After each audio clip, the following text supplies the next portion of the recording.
personally iyo mbivuga nuko I don't wish to see another person apfa nk'ukuntu papa yapfuye. Iminsi 14 donc les 7 donc iminsi 7 ya mbere papa ntiyari yagapfuye, final death niba nabivuga utyo, ariko kuva umunsi yageze mu bitaro bamukore procedure, they tell you it will be like an hour. Bamaze amasaha arenga 7 bazanye umuntu wawe. The first thing, you are human. Iyo bakuzaniye umuntu wawe wavuga this person there is something wrong, kubera ko peut-être utafite inkuru nyinshi ubumenyi bwinshi bw'ikiganga, or you can just assume ko things are okay. Bakuzaniye umuntu iyo bavuye muri zo procedure bakuzanira urupapuro banditse ku rupapuro ngo tout s'est bien passé, kandi aho barakubeshe bamukomerekeje ibiba biri muriya ntabwo ujye ubimenya kubera ntuburimo. But after 2 years, because nimba hari ikintu kigufasha nukumenya the truth of what happened, and you do your best and your family to find the truth nubwo umuntu yakubesha. Ngewe personally, we know what they did to my father because we are human beings. You go around the world to find out the truth.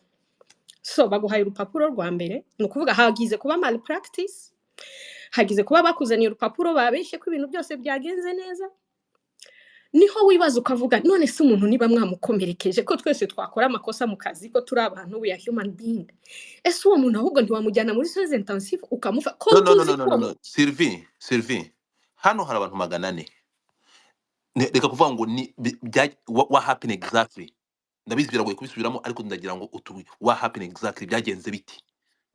Yes, ngewe inkuru yanjye iri muri etape 3.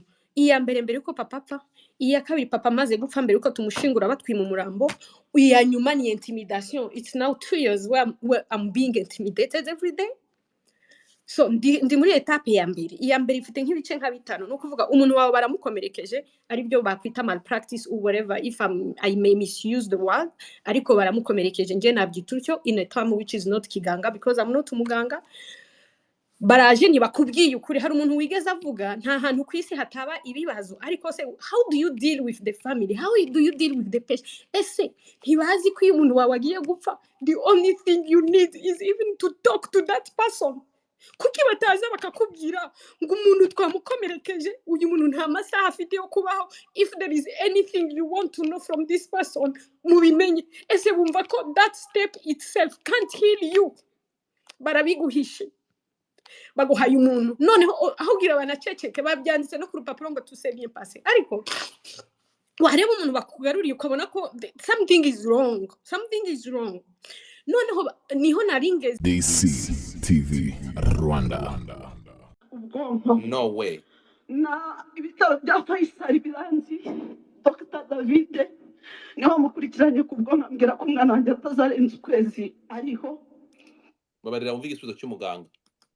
Ariko Imana iramurinze bagiye kuzuza imyaka 5. Imana yampaye umugisha wo kugera muri iki gihugu.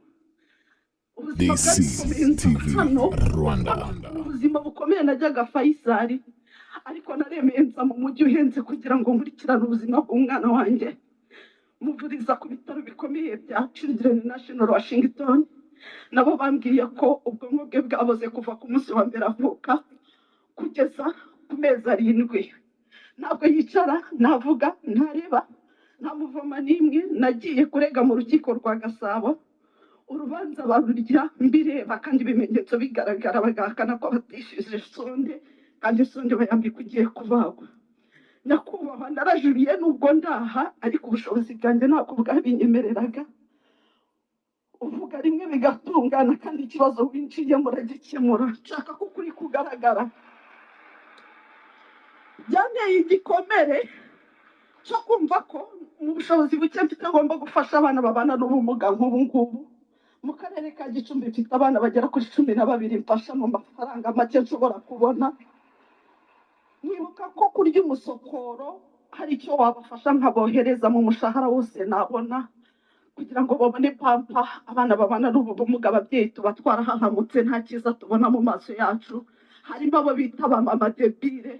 Numva hakenewe uburenganzira n'ubundi bufasha bushoboka ku buryo n'iyo umwana wanjye yarenganurwa ntabwo nzabikora njyenyine, numva nakora ikigo cyitwa Rogani gifasha abo bana babana n'ubumuga. Nyakubahwa Perezida, murakoze, ikibazo cyanjye cyari icyo, nk'uko uhaguruka urengera u Rwanda ukaba waje gushaka abanyarwanda bawe hano, nanjye mpagurukiye umwana wanjye. Murakoze, Imana ibahe umugisha. Jesus, no way. Uyu ni umwe mu bantu bagiye hariya CV. The time is now, ndashaka kugira ngo uzamuke hano hejuru, ndagushaka hano hejuru. Tumaze kumva testimony niba ari ya mpogazi uriya mwana uvuye aha, mwumvishe neza uburyo umubyeyi we, sinzi niba ari umubyeyi we, bamwimye transfert, bakamuha transfert agera muri Kenya ahita apfa. Ni kese ebyiri za transfert bimana umuntu akagira. Kubera iki? Kubera iki Faisal? Kubera iki Faisal? Jabo wavuze ntahari, wavuze ntahari. Mm. Mm. Ushaka ko Ane na nsubiramo? oya, ntabwo ari ngombwa gusubiramo, dufite abantu benshi. Ane nakwakiriye uraho. Ane uri kunyumva cyangwa ufite network mbi? akora mbonye ndakumva n'ukuri. Wiriwe. Okay. Erdefonse urahari, wakomeje gusaba Mike, urahari? Erdefonse uranyumva?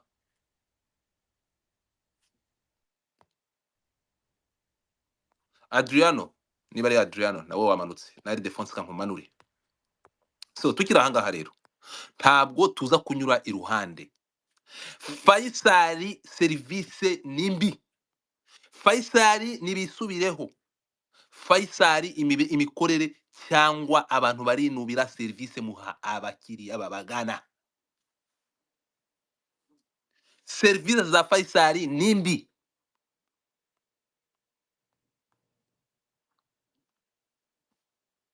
Faisal service nimbi. Bimaze igihe kirekire. Bagomba guhindura imikorere, bagomba guhindura service. Naho kuza kuntera ubwoba mukambwira ngo ndavuga kuri ibi bintu ngo nishyuwe, murabibona aho hejuru. This ntabwo ariko kuri. We are here kushima no kugaya. Faisal tugiye gusubira case by case, biteye agahinda, biteye agahinda. Hari case ejo bundi mwarayibonye y'umudamu yagiye mu nkiko. Reka nze nyibereke, ngiyi hano, reka nze nyibashira hano muri DM, murebe muri ntuza n'ubwo mu cyongereza kanyibahe. Check muri DM. Ngiyi inkuru, murebe kuri dashboard, murebe iyi nkuru, murebe n'igihe yandikiwe, nyishize muri chat, murebe iyi nkuru muyisome. Adriano, niba ari Adrianozo, niba ari inde, ntabwo ndi kukuzamura nkuvuye ndakumanura ngo usohore.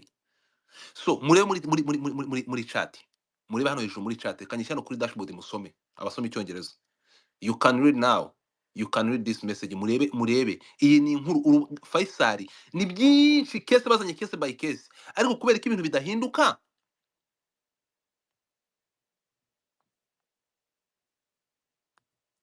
Ibingibi noneho ni ibiki? Ibingibi ngo yampaye umwari, fata ijambo, reka nze mfate umwanya ibi bintu mbisombe bivimuzi. Fata umwanya, mukanya turaza gutanga ijambo. Fata ijambo umwari, ndaje.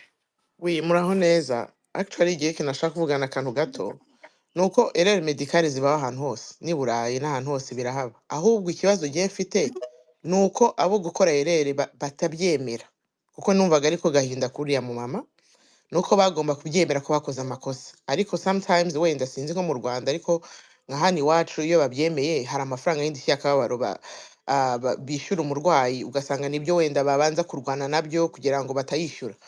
Ariko numva yuko ikintu cya mbere ahubwo nuko kwevita amayerere medicale byo yego ni ingenzi, ariko bizahora bibaho ko igihe cyose birabaho. Aho kuvuga ngo kwemera icyo ko bakoze amakosa bakabyemera, urumva bakabyemerera umuntu, ibyo ahubwo nibyo byagabanya izo erreur medicale, kuko babikoreye rumwe bakabyemera abo baganga babakoze batitayeho abo bantu babarangaranye, bakaba bakwakwa license n'ibiki, abaganga basigaye they will pay more attention barimo gukora ibintu nk'ibyo. Ariko ibyo kuvuga ngo erreur medicale n'ikirwa ntabwo ari Faisal gusa, ahantu henshi birahaba, no mu bihugu byateye imbere cyane birabaho all the time. ahubwo vuga ngo kubyemera ko bakoze amakosa na hano iwacu mu bihugu byo hanze baragora, mbese mbere yuko bemera iyo kosa baranza bakakugendesha hirya no hino, ariko at the end abantu abarwayi bagatsinda. So nibyo nashaka kuvuga, murakoze. Thank you so much. Tumaze kubona kese zitangaje, tumaze kubona kese zirenze imwe ziba muri ibi bitaro. Amaherezo azaba ayahe? Uyu mudamu ari muri Amerika uyu munsi, yabonye igisubizo, yagize n'amahirwe yo kugera imbere y'abayobozi arasubizwa. How about umudamu uri Nyamasheke cyangwa uwahuye n'ibi bibazo adashobora kugira aho avugira? Bizi bigenda biti. Iyi ibintu nk'ibi byagenze gutya, niyo mpamvu twamaze gutanga disclaimer abantu babyumve neza. Narebye biriya bintu nibuka amarira ya Sylvie Nsanga arira na intimidation bamushyizeho. Sylvie bagezeho bamwita umusazi, baravuga ngo Sylvie yarahungabanye ngo kuko ngo intambara ziba muri Kongo ngo akomoka ngo ngo abyibuka ngo bikamucanganyikisha, ngo uyu ari hano. Bamukoreye toca mu message, ibyo bamukoreye bafata Sylvie bamugira umusazi izuba riva. Ibyo nibyo tubyihorere. Niba iyo service itangwa na bijye nk'ibukinga iyi space ejo, ndaje manike space hano, manike message abaganga banyandikiye. Nyuma yo gutanga service biko kibuza mu kentimida abantu mukanga abantu ngo ntibavuge. Muhindure mutange service nziza, c'est tout. Muhire, mute your mic. Muhire, funga mikro yawe. Adriano, is it Adriano? Adriano mbere yuko, okay. Adriano ndaje nkugarukeho. Kuko mukanya ngiye gushyiraho message ngiye kuzishyira ahangaha. Izo intimidation ntabwo nza kuzihanganira. Ane wafata ijambo hanyuma noneho ngaruke nzana izi message ya mbere. Godfather, urakoze cyane kuri suje nziza wakozeho. Urebye nanjye nsaba ijambo cyangwa nsaba mikoro na rindimo ntekereza nk'ibyo umwari amaze kuvuga, ariko nkongeraho akandi kantu gato. Serivisi mbi zibaho, umuntu akakira umuntu nabi cyangwa se akamufata nabi. Ibyo abenshi muri twe afite ama experience yabo, nta nubwo ari cyo nje kuvuga kuko buri wese agira ize, nanjye afite izanjye na Sylvie n'abandi.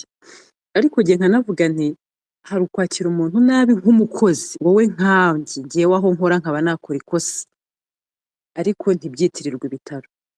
Ariko iyo bigeze hano ndibaza ngo iyo nkoze iryo kosa nkakirwa nabi cyangwa ngatanga service mbi ndi umuganga, ibitaro bikora iki? Iyo bibimenye bikora iki? Ngendeye kuri experience yaba iyanjye rwose, njye njyana nanavuga ngo nuko ngira umunwa munini nkamenya kuwukoresha, nkavuga nkasakuza nkaburana nkareklama nkagira nte. Hari igihe umuntu ashobora no kugwa ahantu kandi yagiye hashaka ubuzima, ariko aho mvuga ntabwo njye byambereho kuri Faisal, ni kwa muganga. Ariko iyo urebye akenshi niyo umuntu agaragaje ko yagize ikibazo, bisa naho ibitaro byose bihaguruka, n'utaruhara akaburana, n'uwaruhara agaceceka. It's like byabaye personal issue, ibitaro biba umuntu muhanganye. Pourtant byagombye kugiye ko mbyumva byagombye kujyamo hagati. Ane ni umukozi yakoze ikosa cyangwa yagize ibyago, uko nabyo bibaho, bakagira uburyo babiclarifying, noneho hakabaho gutanga ibisobanuro. Niba ari umukozi wakosheje akabibazwa, hanyuma wa muntu nawe wagize ibyago cyangwa se warangaranywe akagira ibisobanuro ahabwa, deni bikaba clair. Aho ngaho ukaba witandukanyije n'umunyacyaha. Hakaba ikindi gihe umuntu ashobora kuba ari umukozi mwiza cyane, ukora ibitangaza kabisa, akavura n'abantu rwose Imana tukavuga ko imukoreramo. Umunsi umwe akagira ingorane zo kuba umuntu yamugwa mu maboko. Njye ntabwo ndi muganga, ariko nishyira mu mwanya w'uwo muntu, kuko niyo mbonye umuntu wagize ibyago akabura umuntu we kwa muganga ntamuzi, cyangwa nkabona abantu bagiye muri antiyoma, like birambabaza. Kandi uwo muntu wenda si umuntu wanjye, wenda sinari namuzi, ariko wenda nziranye n'umuntu we. None mpita nibaza nti nka wa muganga wamukurikiranye umunsi ku wundi, akamuba iruhande afite objective yo kugira ngo amufashe akire.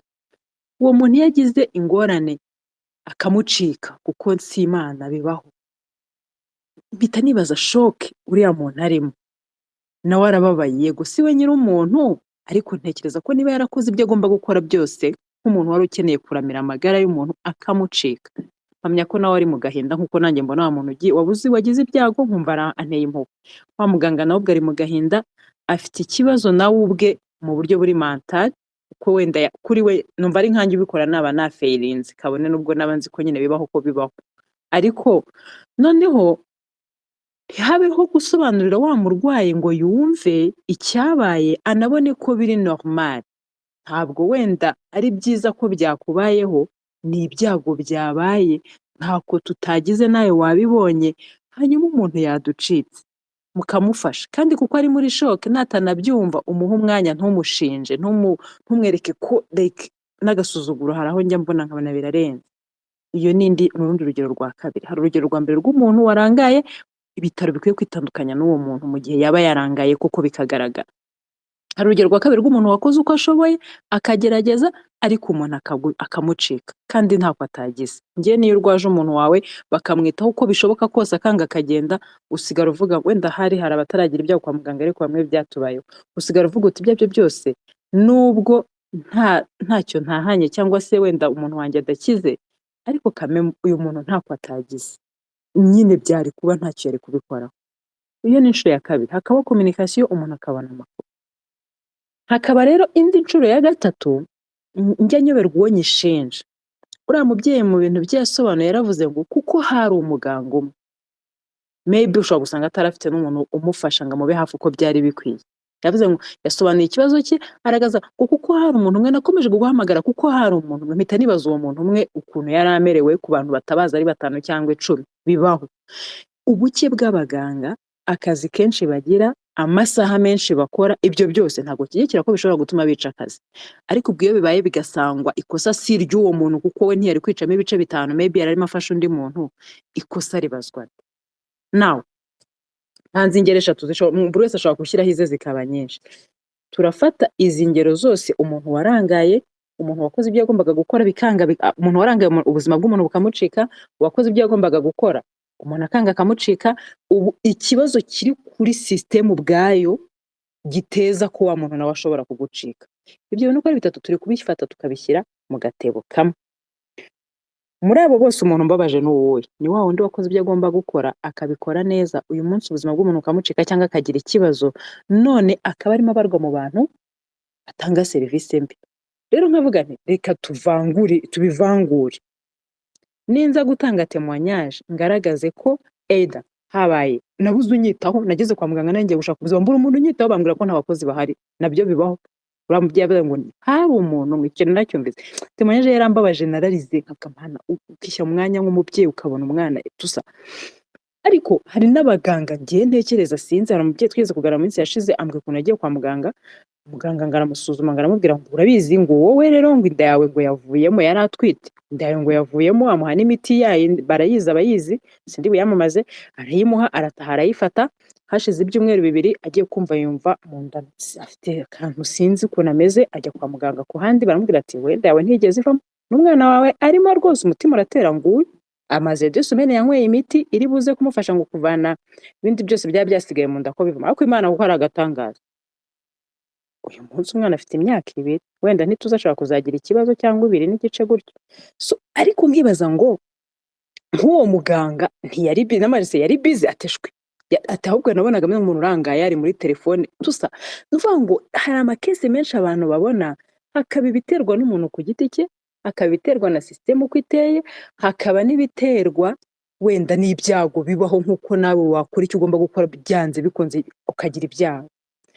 Rero ngavuga icyo ngiyewe numva nshinja ababishinzwe, yaba ibitaro yaba minisante, bavuye muri kokiye bagasohokamo bakaza hano hanze bakunda kutubwira ngo ibyo bintu ngo ni ibintu biri personal, ngo yego ntabwo tuvuze ngo muze mutubwire ngo umuntu wa ane ngo byagenze gute, widuha izo ngero. Ariko basi va muri kokiye ugenda ubwire wa muntu imbere yuko anajya no kuburana. Gemba numva harimo n'ubumuntu buke, niba warangaye umuntu agatakaza ubuzima, ubundi kucyo utindindira akajya kuburana. mwegera nk'umuntu wagize ibyago mubwira uti mutubabarire habaye ikosa Godfather yakoze batagombaga gukora byagenze gutya case yabaye nuko yatewe n'iki na speculation ziveho aho kugira ngo twese twikorera ibyaha byanyu Liliane waraye ijoro wahitaye ku murwayi akamukurikirana akamera neza nasohoka hanze navuga ahantu akora bafate ku munwa ati handi bica abana like uri kumva uwo muntu agahinda agira kuki se bafata abantu bose bakabikoreza ibibazo wenda by'umuntu umwe cyangwa babiri cyangwa by'ikindi kibazo kiri ku ruhande kitawenda gishobora no kubonerwa umuti urebye nicyo nashaka kuvuga d'abord kwa muganga je nigeze kwanganwa kwa muganga ewana bigeraho ndaburana ndebana n'umuntu mu maso arangije arambwira ngo wowe ngo you have a mental issue iye ati ahubwo noneho ntabwo ari mental issue you have a mental case nuko nyine yabaye na Maria nambwira nuko kumana no kutwinite twanjye tutatu tw'amaraso nsigaranye ndatuvugisha kugeza umwuka unshizemo turaburana baranyitaho birarangira bimaze kurangira nambwira rero ntago ndi busohoke hano nubwo ngiye gutaha utansabye imbabazi ibintu wakoze ntabwo bibaho ushobora kuzabikora uwundi muntu ukamugira n'umusazi ukamutera wenda n'igishinge wamaze kuba afite mental issue cyangwa mental case wamujyana n'ahandi ari buvurirwe icyo kibazo kandi atari cyo afite kubera iki wowe igwe yawe kandi wakoze amakosa nawe yareba biba birebire ariko abaganga bari kumwe nawe ako kanya biba bigize nk'abatabibona umwe bantu ntago nabyumvise undi ngo ntago nabibonye batise none ntabwo mwamurangaranye ngo ntago mbizi like kuki wumva ko ikikosa mugenzi wawe yakoze uri covering ubundi aho ni ikibazo kiri noneho niba ibitaro byagize ibyago nabyo rega ntibyishimiye kubura umuntu ariko kuki covering amakosa niba yabaye kuki udakemura ikibazo cy'abakozi niba ari bake wenda dusigaye tuvuga tuti barabuze ku isoko icyo kibi kindi umuntu ajye kwa muganga biza ati ngezeyo wenda saa 5 ndasanga babujuje abantu ndi bupfe cyangwa se wenda ndi buburu nyakira ibyo nabyo buri away ariko hari ikintu kimeze nk'ikigare kiranta arimo kubona neza umuganga ukora neza akaba victime y'ukora nabi abagerageza bakaba victime ya systeme y'ibitaro cyangwa se abarwayi benshi n'abaganga bake ibyo bintu byose bigahurirana bikaza kubita ku muntu noneho ikibazo kigahinduka ivuriro kandi ivuriro wenda mu by'ukuri rigerageza rero yaba byashobokaga ndimo ndifuza ko hazaba ikiganiro ababishinzwe bakaza bakagaragaza ubundi izi case twagiye twumva zose habaye investigation ese ukuri kwaragaragaye mugani uriya mubyeyi rega ntiwazura wagiye ntiwagarura ubwonko bw'umwana bwangiritse hako basi abone justice ukuri kwaragaragaye basanze byaratewe n'iki ese babikemuye bate ese uwo bireba yahawe amakuru nabonye umuntu ejo bundi uvuga ngo nakwashize iminsi ngo yagiye ngo bagiye kumubaga ikihari ngo baranje ngo bamuca akaguru ibyo mwarabibonye harya nakagurura ndumva ari akaguru ugiye kwa muganga bagiye kukubaga sinzi inyama yo mu nda yari afiteho ikibazo ataha nta kaguru afite ntabwo bashobora kumusobanura systeme yabaye icyo gihe asinziriye kuko nta kaguru kari kariho ibyo bintu bikaba kwa muganga wenda maybe bamuha amakuru ntago mbizi ariko niba uwo muntu yasohotse akavuga témoignage muri media témoignage kuri social media témoignage mu binyamakuru kuki bataduha témoignage babona twakwemererwa guhabwa like ku clarifying icyo kintu abantu bose ntibagende munsi y'icyo kintu cyo kuvuga ngo kwa ane batanga service mbi bikaba rimwe bikaba 10 bikanyitirirwa kandi wenda ari umukozi umwe ntunze udashobotse ufite gihe naho ngaho mafite n'ikibazo sino ntabwo mbona ivuriro riri kuri nuzi imeze kuriya rimeze uko maybe harimo umuntu umwe cyangwa babiri cyangwa 10 bameze batyo ariko abakora bose simpamya ko ariko bameze ako si kuki bo batemera gusohoka ngo bave muri icyo kintu bavaneho igisuzuguro ku bandi bantu bagerageza gukora akazi kabo uko bikwiye niba hari n'ikindi kibazo kibitera kuki batatanga cyambere n'amakuru ushaka no gusanga complain zabanye tukavuga tuteyewe ubwo nyine nawo baye muri bya bindi batubwiye ko bizagenda gutya na gutya kubera impamvu zinizi kuki hatabaho ko gutanga amakuru kuki habaho ko guceceka kuki habaho ko guhishirana kuki habaho ko kugira abantu abasazi iyo bakomplaining ibintu babonye n'amaso yabo ufite aho ni ikibazo kiri none ndibaza ngo umuntu azajya ajya kwa muganga namaze kumva no makuru uribaza ngiye nigeze kubyara byaswa n'umuganga ari umaze iminsi ahuye na case aranayifungirwa noneho nkajya mubwira rero urabona ugiye kumfasha ariko mfite ibibazo byinshi nshaka kukubaza mbarira umfashe unsobanurire koko uriya muntu waramwishe uribaza iyo toma umuntu aba ariho ugiye kumufasha ariko kugira ngo agire trust muri wowe hari ibibazo ribanze kugufasha kandi ufite ubuzima bwe mu biganza uwo muganga urimo bazwa ibyo bintu ari muri operation wibwira ngo we biramuha amahoro y'umutima maybe wenda afite na cases azizi ko zagenze ariko se kuki batuma tugera aho ngaho nyine nuko yambereye imfura aranganiriza dutera blague arambwira atereka twikorereze like nabandi bari baraho tubiteramo urwenya ariko ibaze uribaza uri kubaza umuntu ngo wishe umuntu kandi uwo muntu arimo akwitaho agukorera nk'ibyo yakoreraga uwatambutse mu minsi yashize. Nise kuki bataduha amakuru, kuki batatubwira ibintu uko bikwiye kuba bigenda? Maybe narondogoye, je m'excuse, ariko ntekereza ko hari ahantu hari ikibazo kitari no muri serivisi mbi, kitari no mu baganga baba baswa cyangwa iki.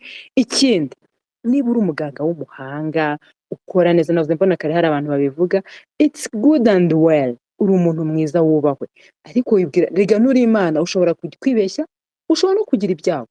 Kuba umuntu yagaragaza ko umuntu we yaguye mu biganza byawe ntabwo automatically bihita bikugira umunyamafuti. Ashobora kuba hari impamvu isobanutse igaragara mu buryo buri scientifique ukayigaragaza, ariko usanga umuntu agiye no kugaragaza ikibazo atavuga ati uzabishima igihe kana kazaba adahari.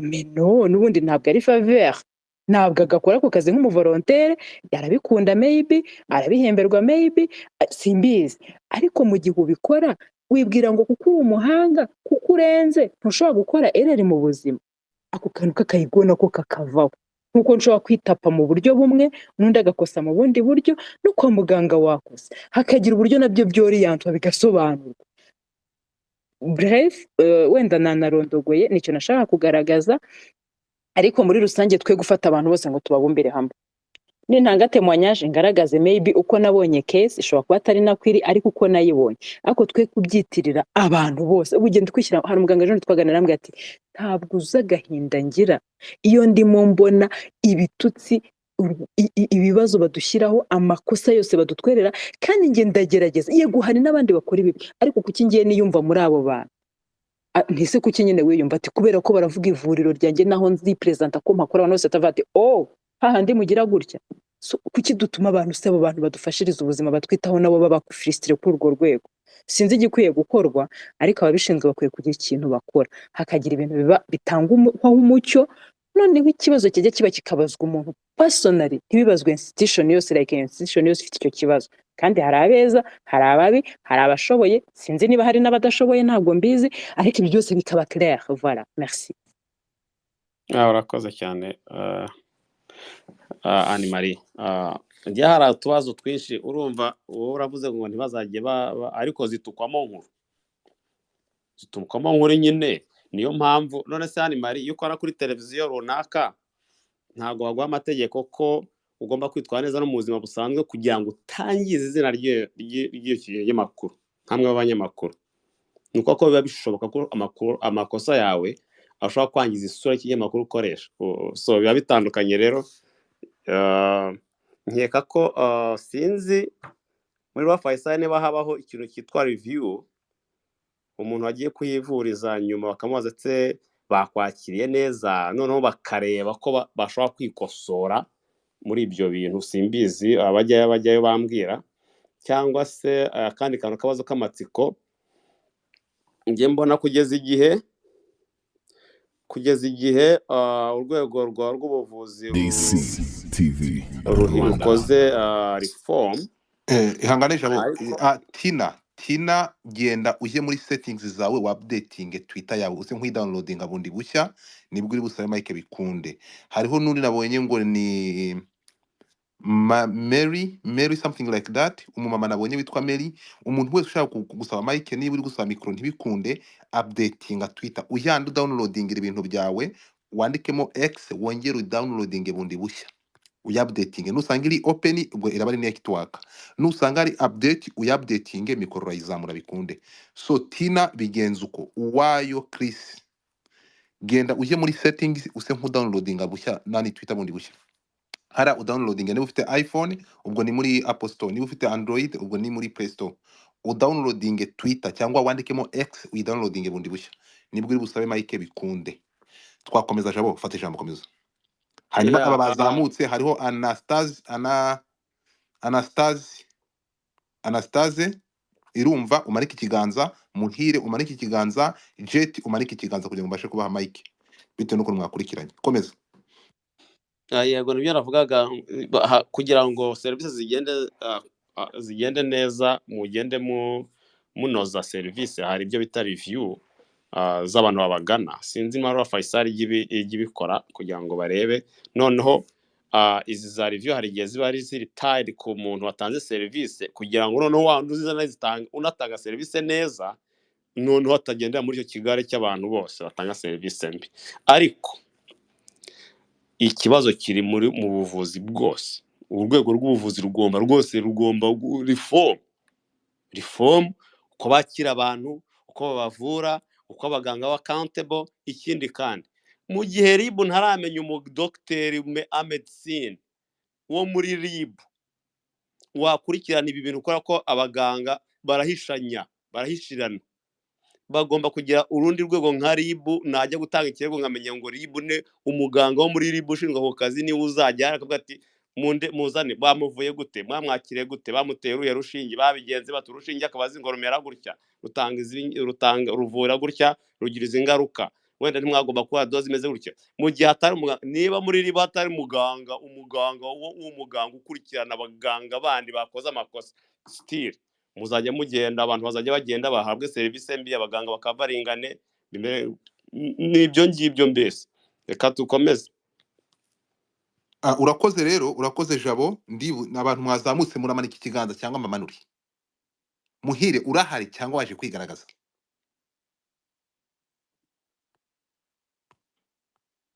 Nakumanuye. Jet, urahari? Izi ni za ngimbi. Ubwo niba mutazi gusaba mike ubwo ndabareka. Ntabwo turi aha ngaha, hari ikintu Anne avuze ngende kwemeranyaho nawe cyuko hagomba kubaho uburyo. Reka tumekinge clear. Uyu mudamu yasembuye cyangwa yatumye abantu bandika bagaragaza ko nabo babonye ubuvuzi budakwiye cyangwa barangaranwe, bituma dusubira inyuma tureba amaso. Twumvikana ikintu kimwe. Uyu mudamu wavuze muri Rwanda Day, uyu mudamu ntabwo ntekereza ko yavuriye kwa, ntabwo bira bintu abikorewe na Faisal, kuko ntekereza ko amakuru mfite nuko uyu mudamu ubu burangare yahuye nabwo bakamushyiramo sonde kuva 3 kugera saa 8 yayishyiriweho kwa NYIRINKWAYA.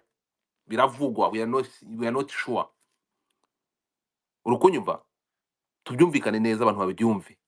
Ariko ibi ngibi kugeza nanga mumaze kubona timanyashyi zimaze gutangwa aha, niba tuvuze ku buvuzi tukaza wenyine yameshoninze Faisal, abantu babyumve neza. We are not sure. Uyu mudamu turi kumwigaraza kuduhereza aratanga nta nubwo ntekereza kuri mudamu tunagomba kubezinga kuri uyu mudamu wenyine. Urukumva? Ntabwo ari we tuza kuvuga hura mudamu wenyine.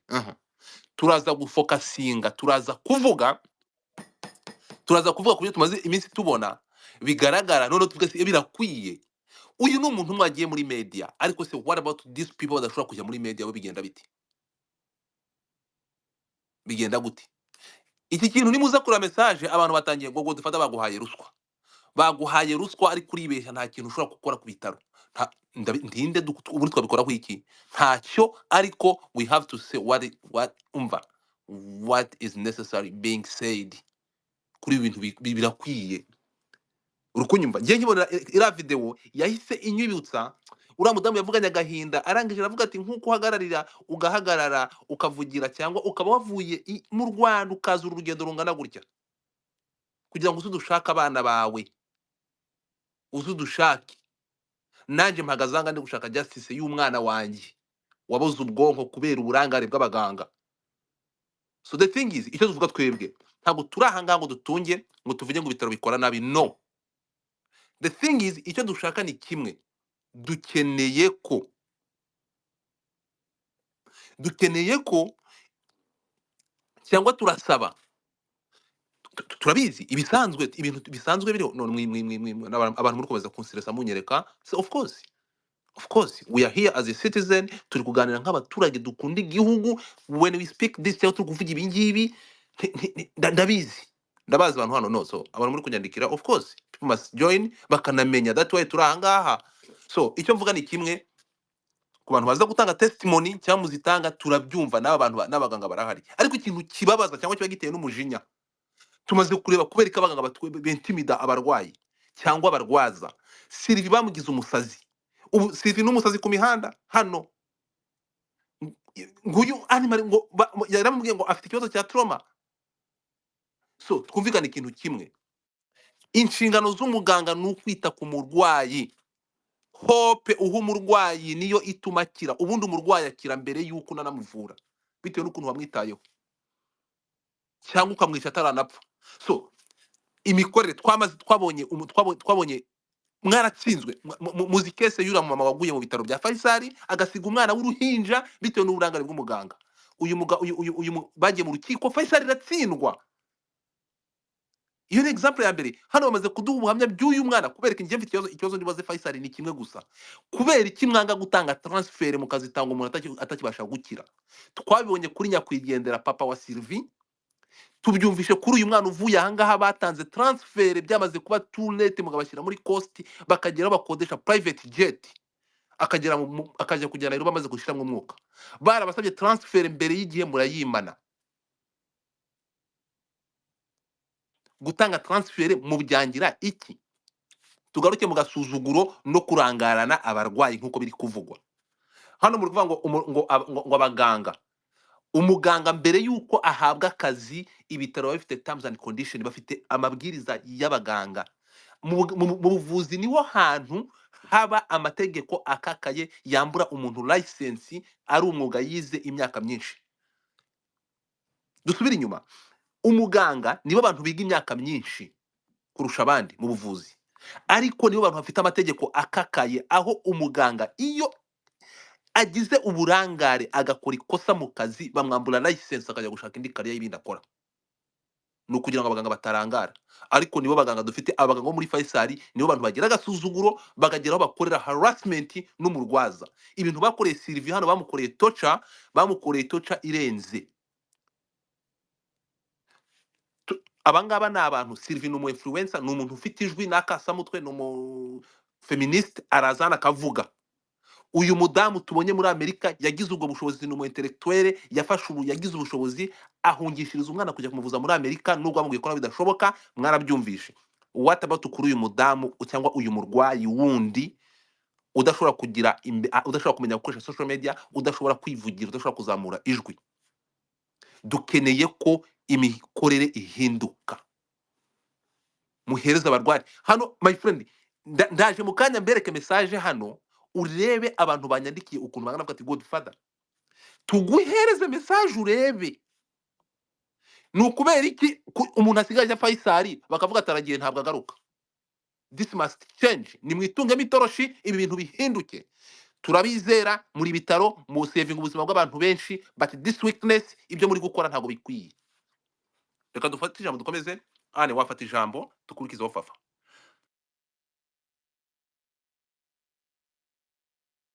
Ane, mic is yours, wafungura mikro.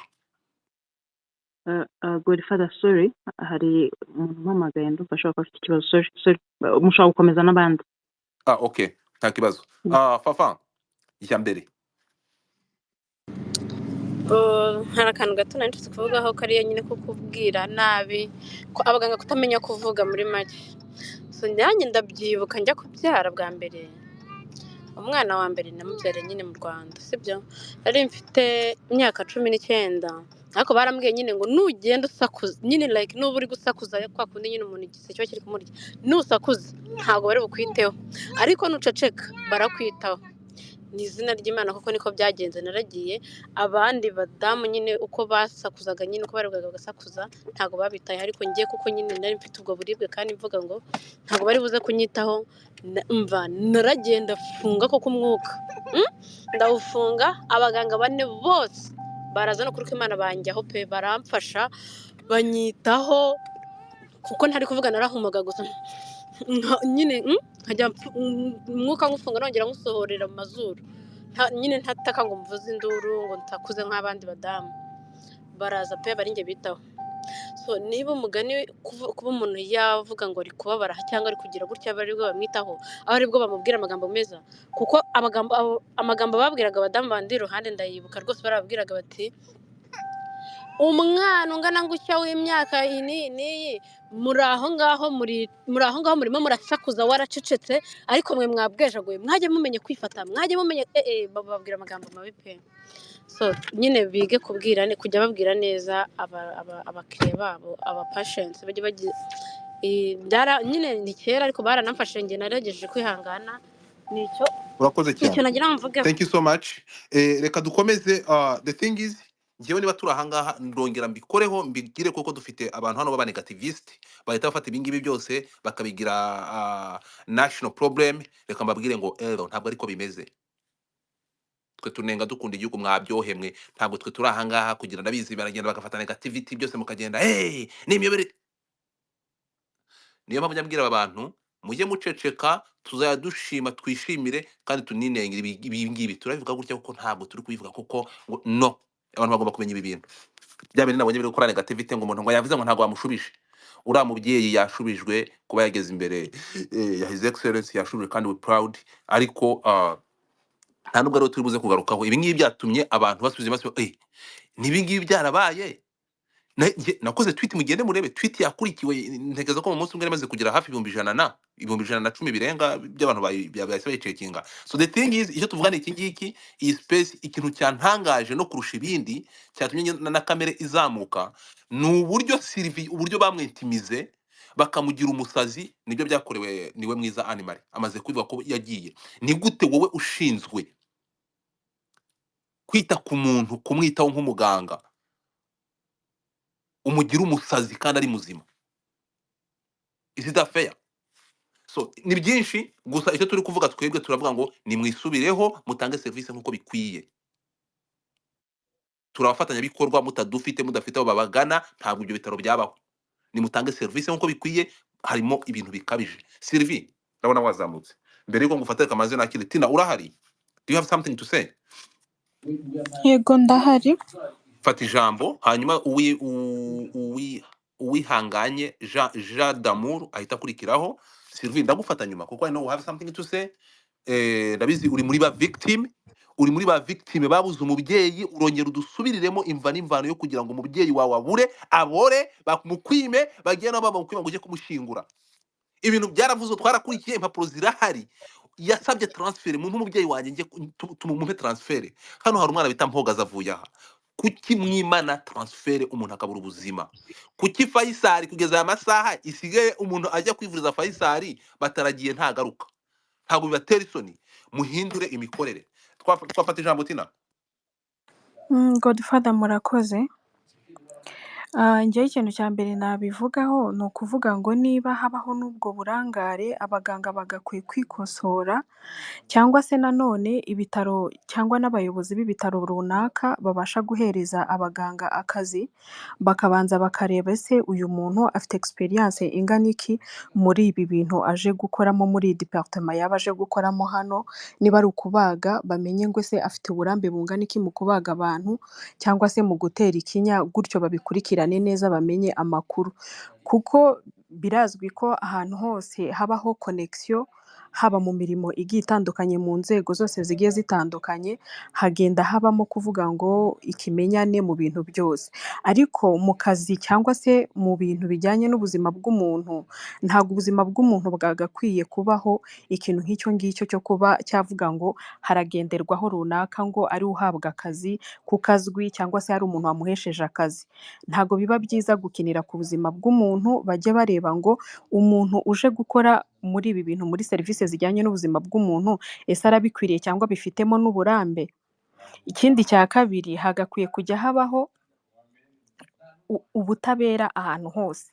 Baho yigeze kugira ikibazo cyo kugipfusha abantu inshuro nyinshi, bakavuga ko ari ikibazo cy'ibinya bari bafite icyo gihe, ari byo ngo byica abantu. Icyo gihe abaganga bakoraga kuri Baho barafungwa, ndetse n'abarwayi bivurizaga kuri Baho babona ubutabera.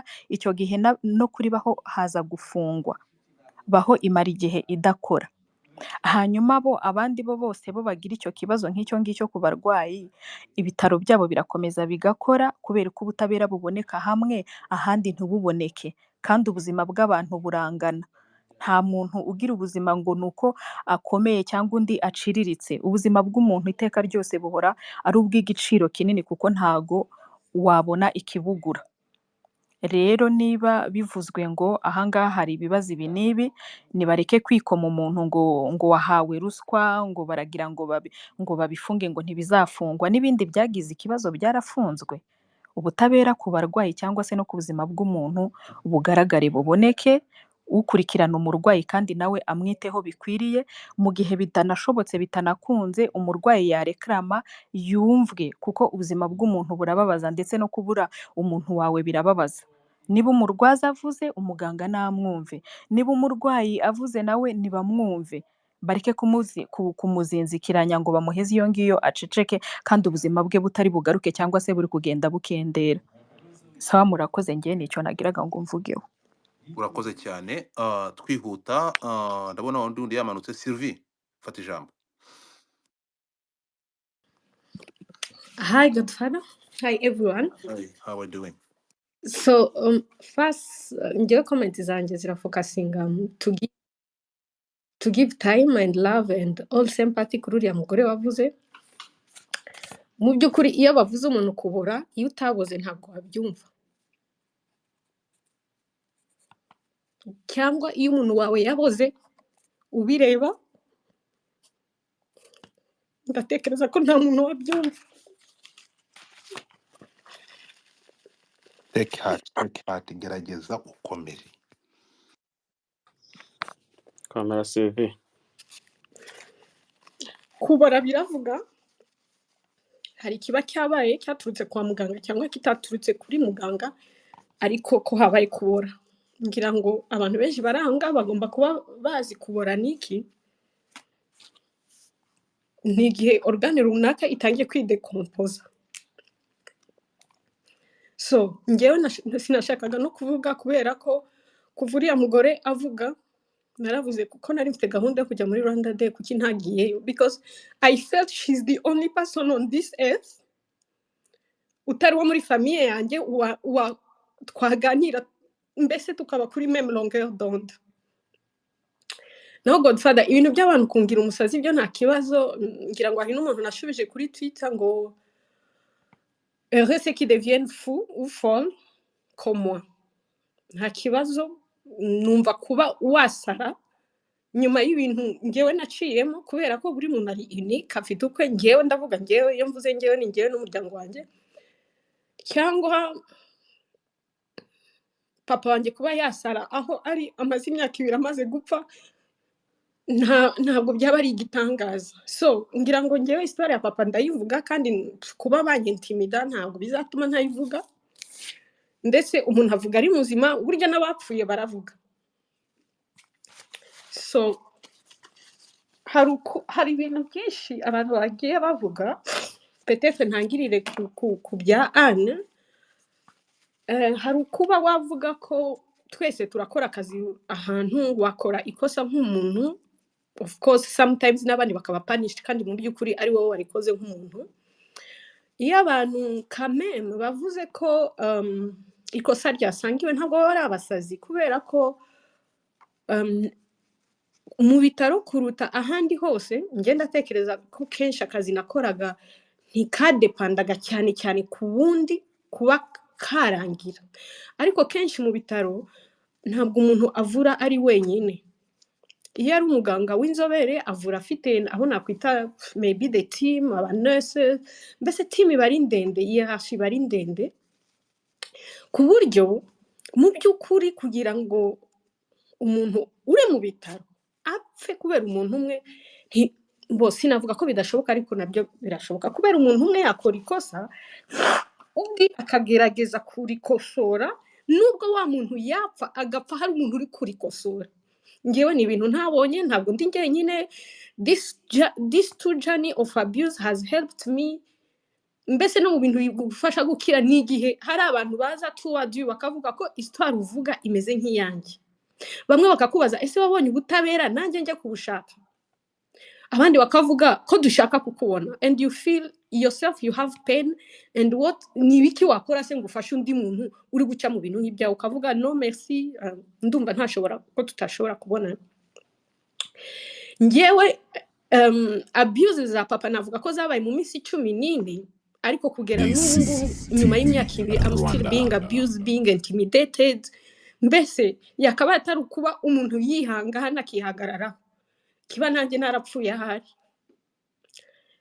Iyo mvuga iminsi 14 ni iminsi 7 papa atari yapfa, nubwo bwose mu by'ukuri nubwo mvuga ko iyo minsi 7 papa ntiyari yagapfuye yari yapfuye kubera ko quand même bon j'ai fait les sciences ubundi nari nzi ko processus ya decomposition y'umuntu iba yapfuye ariko papa yabaye décomposé akiri kwisi kandi mu bitaro bikuru ndaza no kugaruka ku kintu cy'abantu barimo baravuga ngo n'ahandi hantu yes n'ahandi hantu nta hantu umuntu atapfira ariko ngewe iyo papa apfira kuri centre de santé reka mvuge poste de santé nari kumva ko hari ibyo babuze. By the way, I know very well the health sector because for the last 15 years I've been working with them, maybe not directly ariko as someone in charge of digital health mu bigo nakoragamo. Ukuntu hierarchy ya health sector imeze niko n'ubushobozi bugiye bwiyongera kugera ko uvuga ko muri Faisal ariho nakwita mu ijuru hacu kubera ko niho hakomeye niho hari all services. Niyo mpamvu ntabwo nakabaye narababaye mbese iyo papa apfira na Kanombe cyangwa agapfira Faisal no CHE malgré ko they among the biggest hospital ntabwo nari kuba narababaye to this extent kubera ko nibyo bitaro bindi ndabigeramo nzi umubare w'abarwayi ujyamo nizo referral nini cyane nari kwemera ikintu n'umuntu umbwira ngo abari bakeya kubera ko muri zo hospital usanga ko umubare w'abantu n'abaganga ari ntabwo ndi igicucu personally kuba naza kuvuga ngo papa baramureka hospital ukuri ko bihabera bwacha ule sasa wenye wako nasikia online bako 400 combien de personnes wenye wako namusikiliza sasa ninde ba nako na critique it's okay if you think I'm criticizing it's fine no ntabwo ari wowe mvuga Sylvie ntabwo ari ntabwo ari kuvuga nuko yaravuze yafunguye it's no you yari kuvugana n'umuntu bari kumwe ari kumubwira abantu bari kuri space ukomeza. Yeah, so let me reka nese kufokasinga kubera ko ibi bintu ni birebire kandi iyo tubivuga we mean it personally iyo mbivuga nuko I don't wish to see another person apfa nk'ukuntu papa yapfuye iminsi 14 donc les 7 donc iminsi 7 ya mbere papa ntiyari yagapfuye final death niba nabivuga utyo ariko kuva umunsi yageze mu bitaro bamukore procedure they tell you it will be like an hour bamaze amasaha arenga 7 bazanye umuntu wawe the first thing you are human iyo bakuzaniye umuntu wawe wavuga this person there is something wrong kubera ko peut-être utafite inkuru nyinshi ubumenyi bwinshi bw'ikiganga or you can just assume ko things are okay bakuzaniye umuntu iyo bavuye muri zo procedure bakuzanira urupapuro banditse ku rupapuro ngo tout s'est bien passé kandi aho barakubeshe bamukomerekeje ibiba biri muriya ntabwo ujye ubimenya kubera ntuburimo but after 2 years because nimba hari ikintu kigufasha nukumenya the truth of what happened and you do your best and your family to find the truth nubwo umuntu yakubesha ngewe personally we know what they did to my father because we are human beings you go around the world to find out the truth so baguhaye urupapuro rwa mbere nukuvuga hagize kuba malpractice hagize kuba bakuzaniye urupapuro babeshe ko ibintu byose byagenze neza niho wibaza ukavuga none se umuntu niba mwamukomerekeje ko twese twakora amakosa mu kazi ko turi abantu we are human being ese uwo muntu ahubwo ntiwamujyana muri soins intensive ukamufa ko no Sylvie hano hari abantu 400 reka kuvuga ngo ni what happened exactly ndabizi biragoye kubisubiramo ariko ndagira ngo what happened exactly byagenze biti. Yes ngewe inkuru yanjye iri muri etape 3 iya mbere ko papa apfa iya kabiri papa maze gupfa mbere uko tumushingura batwima umurambo iya nyuma ni intimidation it's now 2 years where I'm being intimidated every day so ndi muri etape ya mbere iya mbere ifite nk'ibice nka 5 no kuvuga umuntu wawe baramukomerekeje ari byo bakwita malpractice or whatever if I may misuse the word ariko baramukomerekeje nge nabyitutyo in a term which is not kiganga because I'm not umuganga baraje ntibakubwiye ukuri hari umuntu wigeze avuga nta hantu kwisi hataba ibibazo ariko se how do you deal with the family how do you deal with the patient ese ntibazi ko umuntu wawe agiye gupfa the only thing you need is even to talk to that person kuki bataza bakakubwira ngo umuntu twamukomerekeje uyu muntu nta masaha afite yo kubaho, if there is anything you want to know from this person mubimenye. Ese bumva ko that step itself can't heal you? Barabiguhishe, baguhaye umuntu noneho aho gira banaceceke babyanditse no ku rupapuro ngo tout s'est bien passé, ariko wareba umuntu bakugaruriye ukabona ko something is wrong.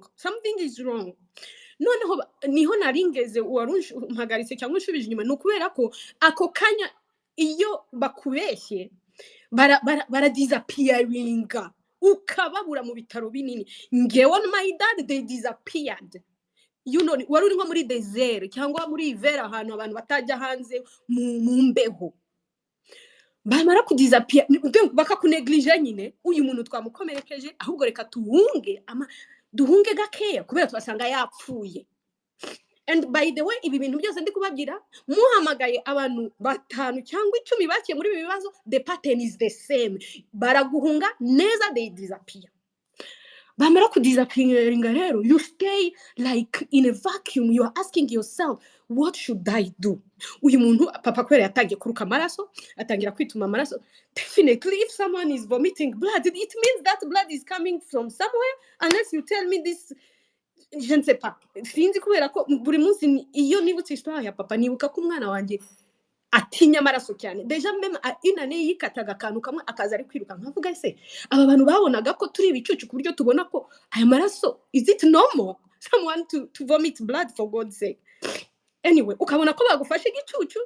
Ikigusetsa rero nuko wa mugore wari umaze kubivuga, you try to seduce them, you try to be nice, you try to be stupid fast, you show them that you are not seeing what happened so that they pay attention on you. You smile when you are not supposed to smile. Seriously, in my life, the first time I pretended to be the ibi bintu ni birebire kandi iyo tubivuga we mean it. Personally iyo mbivuga nuko I don't wish to see another person apfa nk'ukuntu papa yapfuye.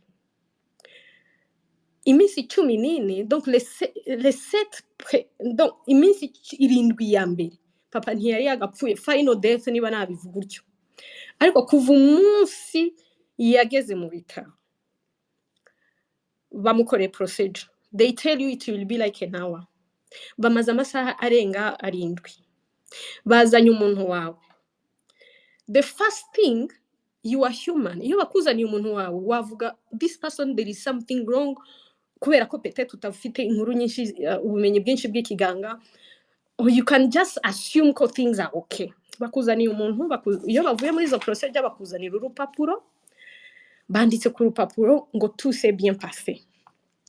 Kandi aho barakubeshye bamukomerekeje, ibiba biri muriya ntabwo ujye ubimenya kubera ntuburimo.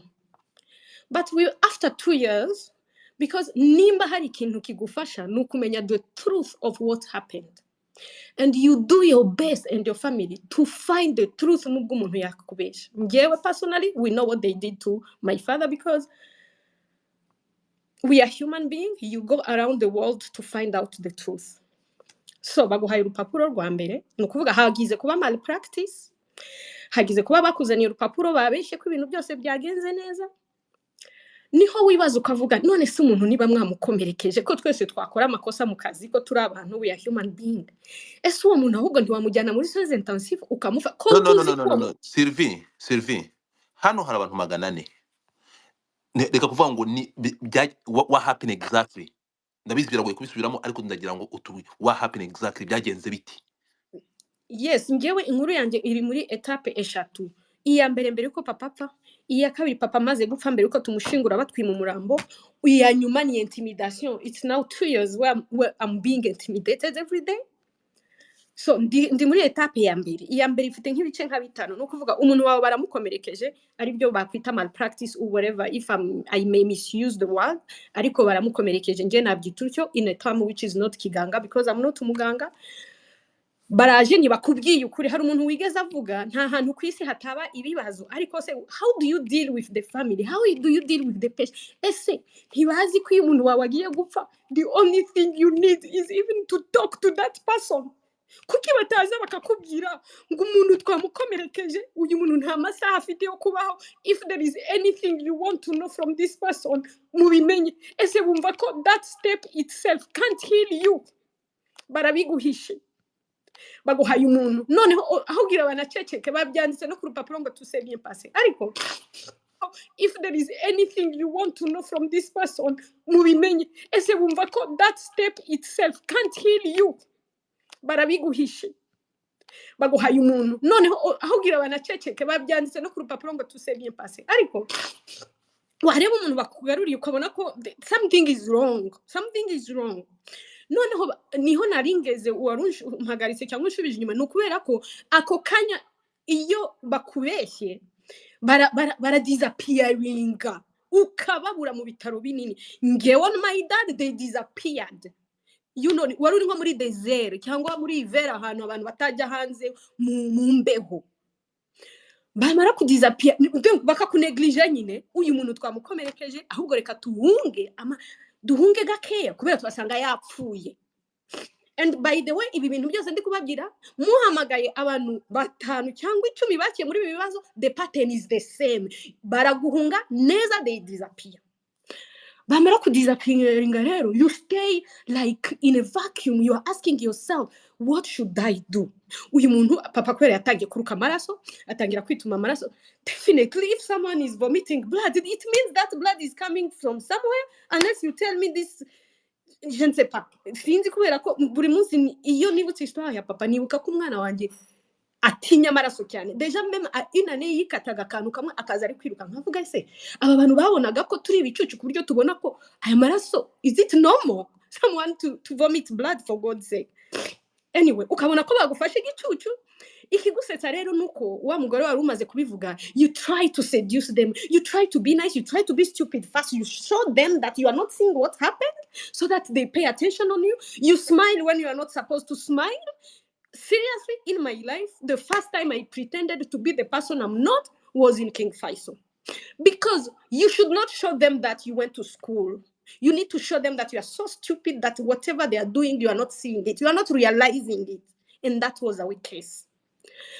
So umuntu wawe ari kuruka amaraso, you send a message, doctor umurwayi mwatuzaniye, thank you. The first message actually c'était 30 minutes après. Le message est clair à 17h30 parce qu'on a eu papa c'était vers 17h moins 17h urabohereje message, thank you very much, we have papa in the room but he's in too much pain, please can you send someone to see. No, that night they disappear. Bazi umuntu bagusiga ibyo bamukoreye. By the way bari no muri izo procedure room babona ibyo bakoze bamwe baravuga. But anyway I don't want to repeat the words which happened there because they are there nibashaka kuzimenya bazazimenya. But the fact is that first age is a criteria either to negligate you also, because anyway you are old, they can say you are old like they always say.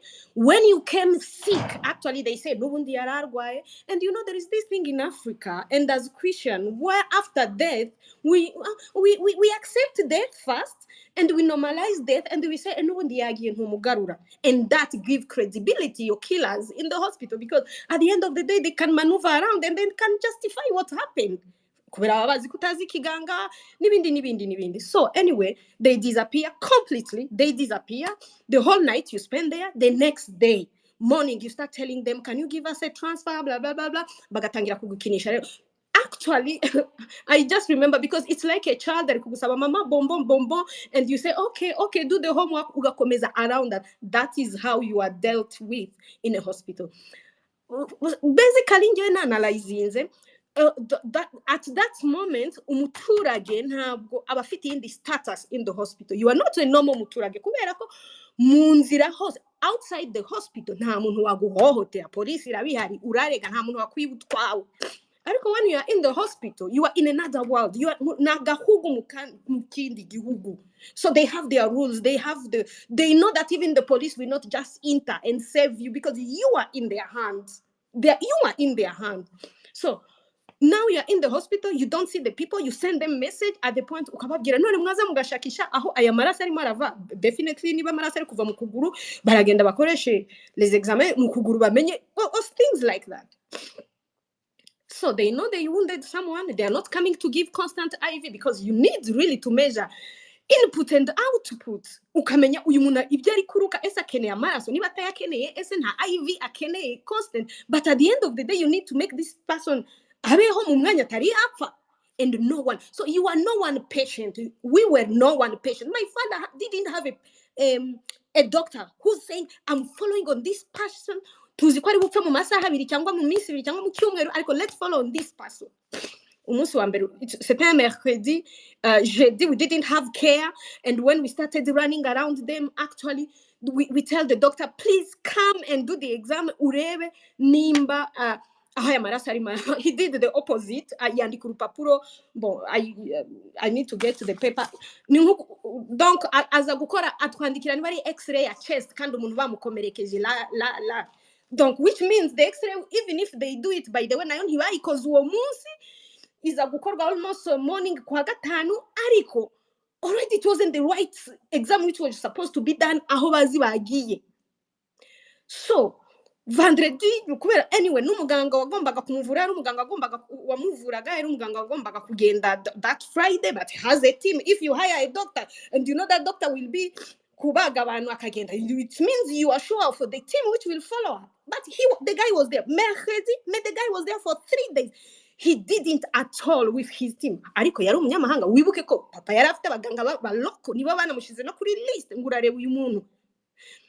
So the locals are not there, the expert is not there. The locals actually urimura babona bakagukwepa neza kandi baruzuye muri salle de docteur ibiri imbere yawe, salle de nurse, ukirukanga kuba nurse ko papa mutamuha serumu ntayo muganga yanditse, ukibaza ese umuntu yaruka amaraso, ese umuntu yakora iki, and there is no one to come to give the whole package.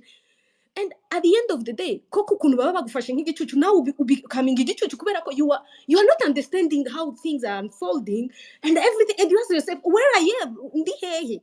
Uwo munsi the next day bakwimye transfer ntibayikwima by the way bakubwira turi kuyandika chef of department, they have the words to tell you.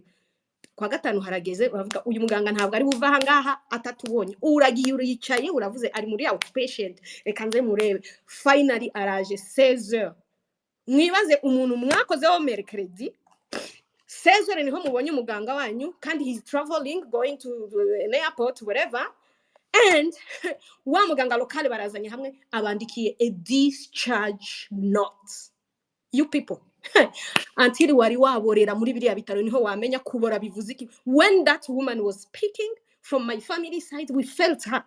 She's the only person twakorana nawe conversation iyo bakubwiye kubora bivuga iki.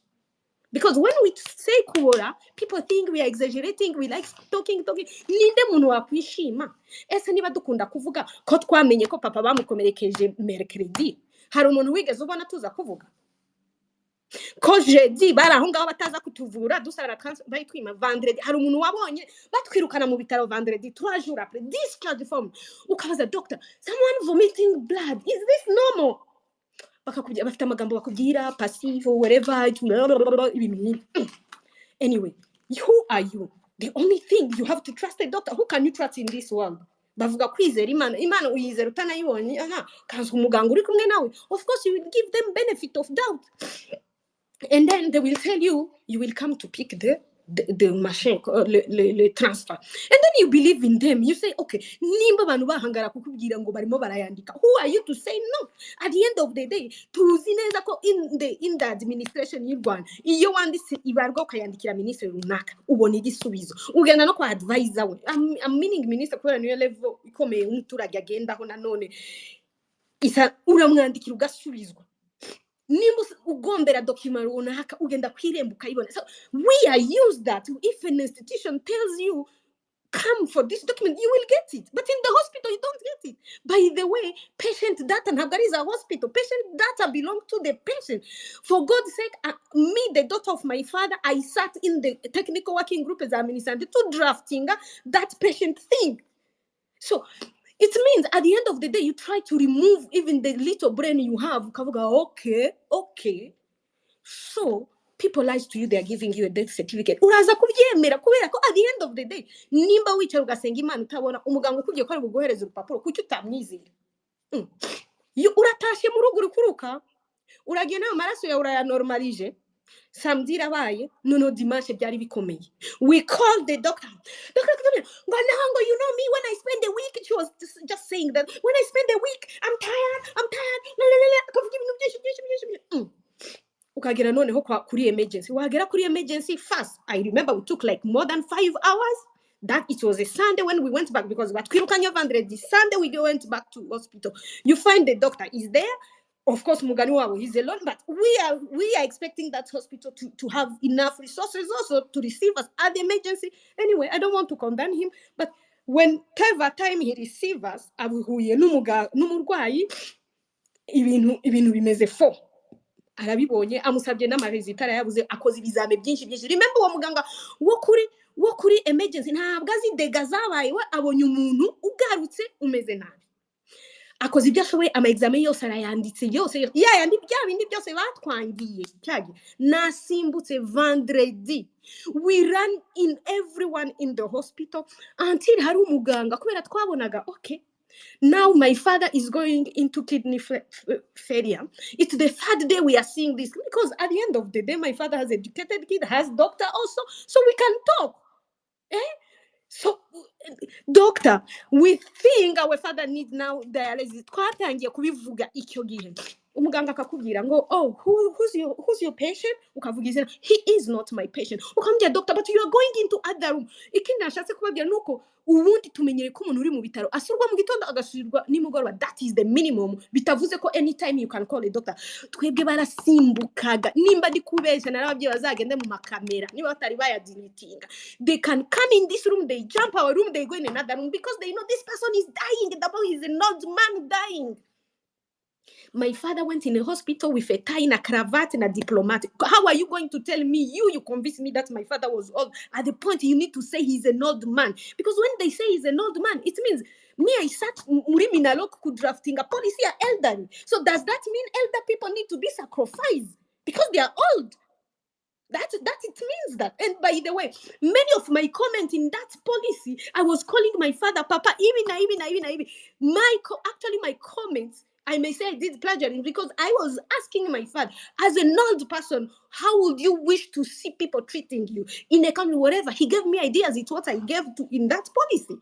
So it's really disturbing when you see people around you because they say he's an old man. An old man. My father did not come in a wheelchair, for God's sake. Anyway, so nous couvrons yo misi tatumbere yuko batwirukana ntibakoraga tour de salle normal comme tout le monde, je veux dire, ils appellent ça niba round mu cyongereza. So you run behind them, ukabona umuganga ari mu none ukavuga umuganga araza. Ndibuka twaranabeshaga papa, papa le docteur il est là kugira ngo umuhereze pas dans la mort. Donc quelqu'un meurt et tu essaies de mentir à la personne que le docteur. Donc en fait twebwe imana nta nubwo yabagaho icyo gihe, imana yari umuganga. Tuzi ko imana tutari twayibona. Donc wagombaga kubesha umurwayi umubwire ko muganga arimo araza. Nibaza $1 twari turindiriye akagucaho na team ye yose. By the way, niyo Friday we took one of the urabona bano baganga baba specialist bagenda na team y'abaganga abantu nka 5 bari kwigisha. We took one of the wherever niba nabitabigisha muri centure ye. Why are you kukiri kurenga icyumba cyacu? So we talked to the senior person. Imagine a senior doctor with like 5 doctors around corresponding kuri mwe avuye gukora tura ahandi yabasimbutse ngo your father is not my patient. Oh my God. And we had to laugh, we told the doctor, when he will be your patient. I'm not cutting you off. Ariko ndashaka kugira ngo biraza kuba byiza kugira ngo abantu baze kugira kuko uramutse uvuza agahinda nuko ibintu like kuva ibintu bitangira turashaka kugira at least basi nkubaze unsubize muzehe akimara kureba cyangwa akimara kureba ari ikintu naje cyaje guhurirana n'ibindi akimara kureba hari amakuru ko mwasabye Faisal ko ibaha transfer mukajya kumuvuriza mu bindi bitaro ahandi. Why nimubona bitagenda kuki transfer byagenze ko tukujya ntubone transfer kujya kumuvuza ahandi? Godfather. Wait, no, I checked already the mukana kunyandikira ari benshi. Listen to me. Iyo turimo kuvuga ahangaha when we have the guest cyangwa hari umuntu waje muri space ntabwo my friend that way ntabwo na mentioning izina rye sometimes bituma abantu bataba comfortable. Niba twagize abashyitsi cyangwa tukagira nk'abayobozi ba joining a space mureke kunyandikira mumbwira ngo tubabwire kuzamuka kuvuga. My friend ni byiza ko turuganira nka gutya tugize amahirwe akaza nk'umuyobozi winjira muri iyi space akumva complaint cyangwa nk'ingibi turi kuvuga hano kubyonyine kubyumva birahagije kuko it's the job kugira ngo babitunganye. So ntabwo nanamishuninga kuko bituma abantu bataba comfortable. So nimujye mu abantu rero bataza kuba ni byiza kugira ngo muzanga tu abantu bavuge, ni byiza gutega amatwi biruta kuvuga. So twakomeje. Sylvie, allez-y, fata ijambo. ngira ngo Ndashaka nari kukubaza icyo nakubazaga. Icyo nakubazaga byagenze gute kugira ngo Faisal ibime transfer? TV Rwanda. urumva buri muntu asaba transfer d'abord nta nubwo ari umurwayi ugomba gusaba transfer. Iyo mubonye ko ibintu bibarenze ububasha, you have to tell the family that things is beyond our capacity. Ako ngewe I still believe ibyo bakoreye papa, it wasn't beyond their capacity. Bari bashoboye kubikora ni kubera habuze umuntu. En fait papa nta murwayi yari afite, nta muganga yari afite. So habuze umuntu uvuga kandi yari amufite ni wamushize no kuri habuze umuntu uvuga either uyu muntu sinzi if the right thing which was supposed to do, ariko habuze umuntu uvuga uyu muntu turamukomerekeje, let's see how to solve this problem. Nibi turenze tubabaze niba No, reka tugaruke gato. Papa wawe yakomerekeje. No, uretse gato. We want to make this clear. Papa wawe yakomerekejwe ate? yakomerekejwe barimo baramukorera procedure mu nda. So I don't go in those details because gukomeretswa abantu bose babivuze malpractice yaba ahantu hose kwisi. So nimba bayikoze nibo bonyine bazi ninde bamuhaye, kubera twebwe dufite umuganga twahaye papa. Bo bonyine inama yabo bazi ese papa bagiye kumwigiraho cyangwa ntibagiye kumwigiraho. So iyo step enze nashakaga kukubwira bamaze kumuvanamo, bagombaga kumufungura kubera iyo procedure ntibamukoreye operation open, bagombaga kuvuga dufashe decision yo kumufungura to repairing aho twakomerekeje, kubera aho twakomerekeje nta nubwo ariho twari tugiye kuvura anyway. Ariko ntibabikoze ibyari muri capacité yabo. Ngiye sinshaka kuvuga ko kuri Faisal and I'm standing on that ntibari bafite capacité, bari banafite yo kubikora mais ils ont refusé. C'est là iyo umuntu ambwira Sylvie iyo uvuga ngo papa baramwishe, was there an intent to kill him? Je dis non, bajya kumukora procedure, there was no intent to kill him. Ariko intent to kill him came when they wounded him. Ntibamwitaho kubera bari bazi ko nibatamwitaho ari bubore apfe, because that is the pattern. N'abantu benshi bagize ikibazo kya papa, they are like two men who I know the same team yakoreye banapfa almost nka papa, abagabo babiri. So reka nsimbijemo, let me focus on my person. So nashakaga kukubwira ko step ya mbere yari ya mbere yuko papa apfa, aho bamuwundinze which was malpractice, baza babeshya baramuneglige, baradisappearinga, banga transfer, ahubwo baratwirukana mu bitaro. Batwirukanye mu bitaro the second after that umunsi umwe mu rugo dusubira, kubera iyo bakugaruriye umuntu wawe utanamuterura. Icyo gihe yari after covid, amategeko international yari yanahindutse, ntabwo wajya n'umuntu utari bwicare udafite les documents. Niyo mpamvu nyine baba bagufunze, bakwimye document, aho noneho kujya baguhime bakwirukanye mu bitaro kubera ko bazi kugiye gupfira mu rugo. By the way, it's even good for them iyo bakwirukanye ako kanya ujye gupfira hariya, none upfiriye hariya uravuga ko wapfiriye mu bitaro. No, dans ce cas bakivanyeho icyo ngicyo. Ariko rero ntabwo bazi umuntu apfira hehe. Papa yanga gupfa, reba ko hari umuntu wica akaguhamagama. Papa yanze gupfa, aragarutse kwa muganga kuri soins intensifs, still turi gusaba transfer. Soins intensifs badukoreye na bya bizame banze guko no personal emergency, bya bizame twasabaga mbere ko batwirukana bamukorera, barabya aho ngaho muri emergency barabyandika birakorwa. Naho ntibyakozwe, nukuvuga twagezemo dimanche the whole night yo kwa mbere batwima n'igitanda by the way, kubera emergency yaravuze uyu muntu ari muri critical condition, bamushakira icyumba. Papa bamuhanga kumuha icyumba muri medicine interne kubera ko ni nka cya kintu cyawo kiboze kitari cyapfa cyongeye kigabitse mu pitalo. So they knew that the head of department, the whole team, they knew the person they wounded muho birukanye yagarutse mu bitaro. It was at least a time of saying uyu muntu ko tuzi kwa kubera ko for God's sake ibintu byanditswe hari bazi ko there is a pattern umuntu waboze kuriya imisa tarenga. Even globally wherever we send those documents, they said how this person even spent 7 days atari out. Anyway, dimanche tugarutse mu bitaro, la nuit de dimanche à lundi juste après midi batwimye uburiri, baratubwiye ngo uburiri ntibwari bwaba desinfecté. ibyumba ntibyari byabadeze. Imagine the biggest hospital where they tell you they can't give you a room, ntabwo byari byabadesinfecte. Et puis you know their response when you went to school, which you don't take as a response. You go, you ask the cleaners n'abandi ngo nukubesha biriya byumba bihitaya. So the rooms are there, but they want to buy time kubera ko niba usubiye mu bitaro ubaye registered muri department médecine interne niho papa yara. Nukuvuga ugiye kubate n'umurwayi wabo, that burden is coming back. So, ils ont intérêt de refuser kugufera traîner kubera bazi ko n'ubundi nta masaha ufite yo gupfa. Hagata uri kubasaba transfer bari kugupromising ariko ukavuga transfer imaze imisi umuntu arimo arapfa ariko still ukavuga uwawe n'uwawe, let us get this document turebe ko twamuvana hanga. Ikindi kintu which is common when they know they have wounded you like that, they don't want to give you a transfer because they know wherever you go they will know what they did to you. Et puis la science, vraiment, ça demande beaucoup d'humilité parce que quand tu as fait des erreurs, peut-être que l'autre peut corriger. Niba tana corriger umuntu apfa ikibazo kirihe gupfa ko twese tuzapfa twababariranye inzira yo gupfa ikorohera abantu.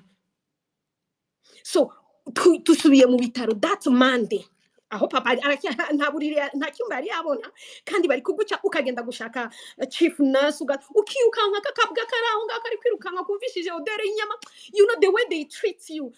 Ndashaka kukubwira ko muri biriya bitaro when we were there we weren't citizen, we were citizen minus with no power. Agasuzuguro from everywhere, you don't have even the right to say anything, you just smile. Can you imagine to see your abuser and you smile to your abuser? That was me. I could smile. You go muri toilette ukarira wamara kurira ukambara filme ukaza ugasekera abantu just to see if they will have pity. Then mandi rarangiye bakwimye transfer bakwimye ibintu byose nabo umuganga uri kubona so baraje nyuma mdi kubera ko washakuje towards the end they know things are going ukirukanga lendi rarangiye nta transfer. My father died on Tuesday, it means exactly 7 days after he dies, but bakakushushanya. No, at one point ndavuga ariko I was stupid all along. If the medical team cannot deal with you, the administration can't deal with you. That is where Mandy went. I went to the office of the CEO. CEO ndamuzinga ndakwa deputy CEO ndamubwira ibibazo. Mwereka amaraso papa ari kuruka, mwereka video because we have everything. Mwereka. I go, okay, let me call the head of quality and the head of medical. Then aramgira the guy, he's the only person who received me very well in that hospital. Okay, sit here, I'm going to call them. Aragira abahamagara sanze bari mu nama. Can you wait for him? No, my father is dying. I will come back. When they come, I say, leave me your number. Coco, the guy, after like 2 hours, he sent me a message. This and this person, that was the director of quality and the whatever, came to see you. No. Then few minutes after, ukabona araje uramanutse uragiye uramusanzura. You know your abuser are the people you know. The guy, I know them. They are like my family friend. You face them, you tell them. Ukababwira ngo this is serious, bakabikubwira uri okay tuzamuke tujye kureba. Urazamutse nawe ugaze hariya yanze kuza kwanza kureba umurwayi agiye muri za room za barabajije 1 hour arimo arabaza. Ukabona umuntu ntabwaje ukavuga at the end of the day uyu muntu tuzamukanye nawe escalier kugira ngo aze yumve ikibazo cyanjye kwa heziriya. Uragiye umurerebye finally mbasanga mu nama akoresha inama atari yaza kureba umurwayi. Inama bamazemo isaha burya bari kumubwira ibyo bintu byose because at the beginning sometimes you could see the guys you know very well they change sura ya kazi. Urahageze uricaye ukamubwira ko mutaza kureba agatangira kurya iminwa urimo urabireba bakakubwira you know mu makoti akambara akakubwira you know I have talked to the team and they have told everything is in control, your father has no problem. Ugashakinga, you know you were me I remember I was sweating mu ntoki. You know, ukasweating ukumva you are not in a world. Literally, you are not on earth. You are in another. Uri hagati mu birere mu bicu. Wow, doctor. If my father is okay, is bleeding okay? Doctor, my father is hyper dehydrated. It has been a week. My father is not on constant IV. My father is not being fed. Do you know what is input and output? No one has, but I understand them in my own science way. Are you sure he's fine? So ibi bintu birimo biravaya ukabona abajija abandi baga. Then in the process of course harimo na wa muganga wa papa twari twarabuze since that time kubera undi yafashe indege arahari yakarya iminwa agatomboka agakora iki, at that time you are quite like you don't know anything, because any words which seems to be real ubabwiye ubona babaye sauvage, like it's like you are not supposed to know. The intellectual monopoly just belongs to them. This is not okay. We are human beings. You went to the noble school to do medical health, but we also went to other school at least to know to count, to know the color. How can you tell me blood is not red? Unless if there is other blood is very. Anyway. So, barakubi. Then come here, doctor, naraganye na deputy. Yambwiye ngo uje kumpereza. Exactly, the deputy told me, I'm going to tell them baguhereze transfer. Doctor, you are here to give me the transfer of my father. None ukamujya doctor, urambye umuntu ameze neza. Mwaramutereye mu cyumba kere. Ntabwo wamushize muri soins intensive at least ngo bajye bamureba. And you are telling me this thing? Okay. Now, let's get anybody since whatever plan, emergency plan or whatever. Sasa tujye kumumovinga muri ICU. In meantime, in his own words, recorded, he told me we are going to work on the transfer. Nibiki. Hagataho. Nebwe mwarangije ku contacting indege, ibitaro byose byadushubije. Remember, we had the result before my father goes to that procedure. We have also the result. Again, it's 5 days after. You send them to foreign hospitals. They tell you this person's still alive. If Tanzania umuntu ntayandi masaha afite, please bring this person. Ariko bakagusaba kubera covid ngo test nibike. At one point, those hospitals they even waive those procedures. We are going to receive this person. Just give that. My dear, until you have gone through this, you can't understand. And so are you silence people. We get the strength from you silencing us. Personally, I get the strength from this abuse. Because ikigutangaza nuko n'ababaye abuse sometimes baza kukuabusing because they want to gang with your abuser. This is not okay. Finally, papa fuye wa muntu waje kukureba ngo ashinzwe quality akubesha ngo ajye kuguhereza transfer, the plan you are talking with them nibiki nuko nyuma. At one point, well, Sylvie, we don't want to bother the family. Bother the family? Since when you are part of our family? It's as if now, by kuvuga. And then I said, man, if my father dies in the parking lot, it's none of your business. It means it will be our money, not your money. So your job here is to transfer us, is not to start telling IBCD. Aragiye disappearance. I have even message ko wavuze ko turi bujye ibyo bintu yabitubye 11 ko wavuze ko turi bujye muri soins intensive ikabibaye phone na soins intensive tutari kwayijyamo transfer tutari kwayibona. Imagine you talk even to the person and 5 hours after he disappeared, you going to his office, yafunze telefone na ifata message na isubiza. Finalement wa muntu agiye muri soins intensive arimo arapfa. I may say that. Arriving there, you have first trauma. The doctor who was telling you your father is not my patient, does not want to talk to you because at the end of the day, you are the owner of the patient. The family is the owner of the patient, not the hospital. Okay. From a legal point of view, for God's sake. I don't want to go into that. And finally, my father died. I finished the fast. Death certificate, it was generated. Unless I'm wrong, I knew that kubera ko nakoranye na ministante na statistics could digitalizing even those process where you go in Iramba and you get what the death certificate. Yeah, indi kubera umanzi ya hôpital. C'est un document qui dit que la personne vient de mourir. Ni document administratif yose nkaya indi baguhereza jya kuri pharmacy barayigeneratinze ku muntu apfuye. Urumva iyo departement yabonye umuntu arimo arapfa. You are not going to criticize them because they got someone dying for 7 days. Niho mubohereje umuntu arimo arapfa ntapfuye. You keep quiet. Personally, Sylvie, I signed on behalf of my family that I accept my father died. Sinari mfite imbaraga nyinshi zo kubisoma ibyo bintu. Uragize ni document administrative s'ilvuke mwibuke ko niyo minsi 7 yindi giye gukurikira ndi bubabwire ya trauma. Your person dies, now they deny you the right of burying the person. What does it mean? It's not up to the hospital to decide how and when you are burying the person. Ariko umuntu arakuabusinze ageze naho gukandagiye ku mutwe uranapfuye gukandagiye ku mutwe ivi. Ngewe I spent another 7 days queuing to King Faisal. Ibaze kumara iminsi 7 uri muri icara hejuru ya papa wawe wapfuye. That is how I spent those days. Nuko mukambira ngo narasaze. Ubundi utasara ahubwo niwe siwe waba ufite ikibazo. Naramaze niba narasaze. Papa yapfuye mardi kugira ngo tubone death certificate. Mwibuke ko nayisinyaho. The next day you go, you ask the administration, you afishije umuntu. I was with my friend. Some of my friends told me, Sylvie, namwe munuka sometimes mbahereza reason because you never passed through the process. One of my friends who was queuing with me told me one day, Sylvie, you know, iyo ntakabaye najyanaga nawe. I couldn't understand this because it's just weird. I can't understand. So, papa rapfuye, vraiment.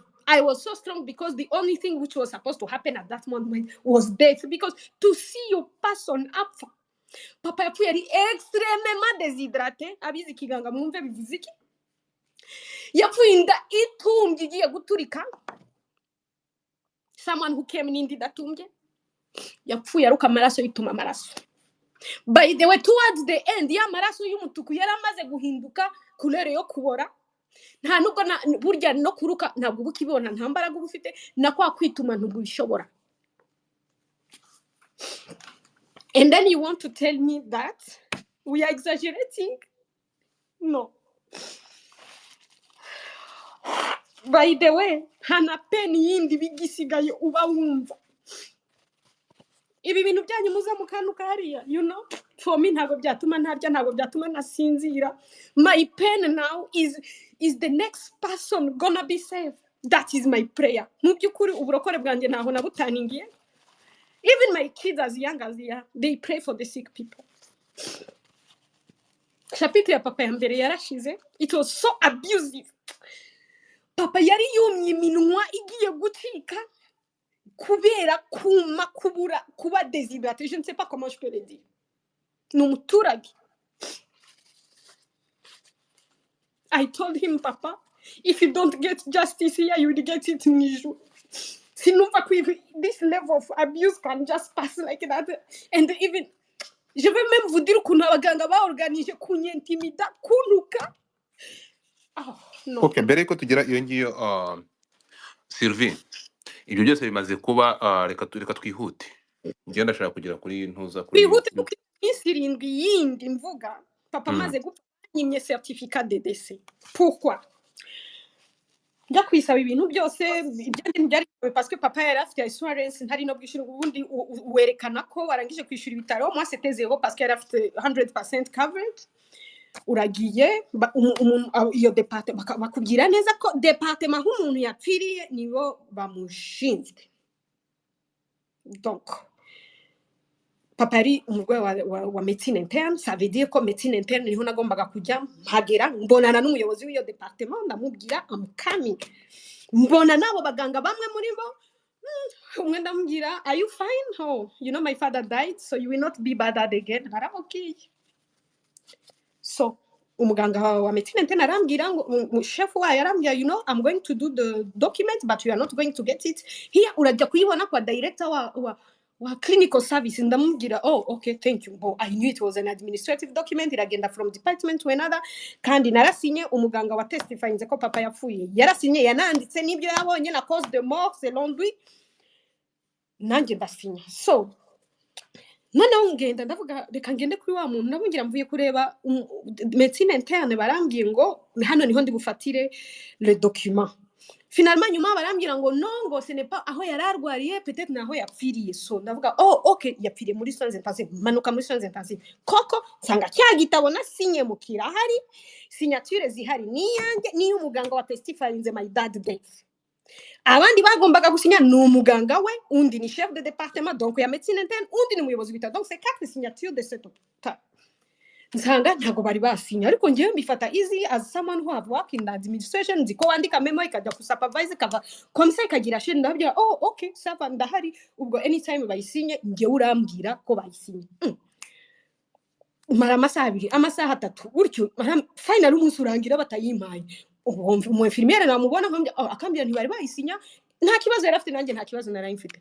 The second day ntibari basinya nkongera okay mfite amakuse mu mugi ndagiye ubwo urambwira nkongera nkagaruka ibaye the third day ndavuga finally what is this. Ariko no the third day ngenda nsoma neza muri kwa guprepara les documents urabona there are so many departments from insurance naho wagombaga kusinya nubwo utari bwishure n'ibiki. All those documents I collected them, I had to read them. All of them had facts how they killed my father.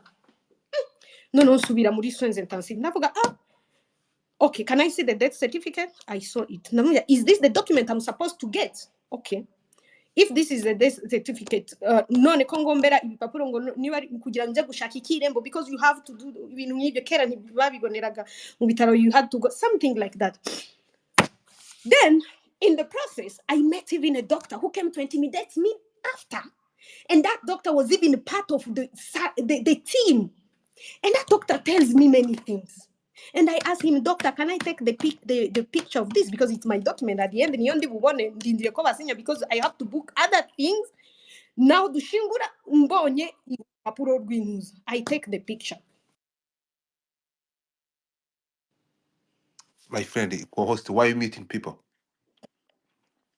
Sylvie, komeza hanyuma nze mfite ikibazo nshaka kubaza cyanyuma kugira ngo inama zarabaye nyinshi kubera ko abo baganga bandi banze gusinya kubera ko some of the statement which was there zagaragaza ko papa yaboze. It was an intellectual institution which organized meeting internally to decide on changing the death certificate. And by the way, already from the second day inama zaratangiye, I could hear, I could know what is going on, but nkakora nkaho ntabizi.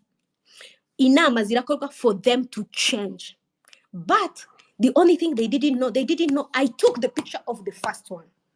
Finally mbonye bibaye umunsi wa gatatu ngenda muri administration mpura tena na wa muyobozi nahuye nawe wababigiye ngo bampereze transfer. Namubwira nyakubaha muyobozi, papa yararwaye baramubaga baramukomeretsa mbona ntabwo ari reka kumubaga gukubita ku meza ahantu hari ukuntu gusoza tukumve neza. None ko papa yapfuye kuki mutama death certificate? And the guy seemed to be confused himself, not understanding. Ndamugira nibande avugisha abo bantu nanone babiri bari mu bantu bagombaga kumpa death certificate, and I have his message himself arambwira, Sylvie, I have talked to them bazayiguhereza tomorrow noon. And then I say, but me, we are not going to bury my father here. We are going to bury him outside Kigali, and we have to go. It has been how many days, and we have to do it the weekend. And then what could I say? Umuntu arakubye ndamubwira nase ko ejo ari weekend kandi ariho twagombaga kugenda ngo no baravuze ngo ejo bazayiguha saa 3. I have his message, for God's sake. Saa 3 ndarindiriye iki bamereze iki ile papier ntayo bampaye. No, baranyandikira message ngo no, can we meet at this time? Mbona bigiye kuba après midi. Pitambwira my sister ndamubwira, you know, I'm just feeling something weird.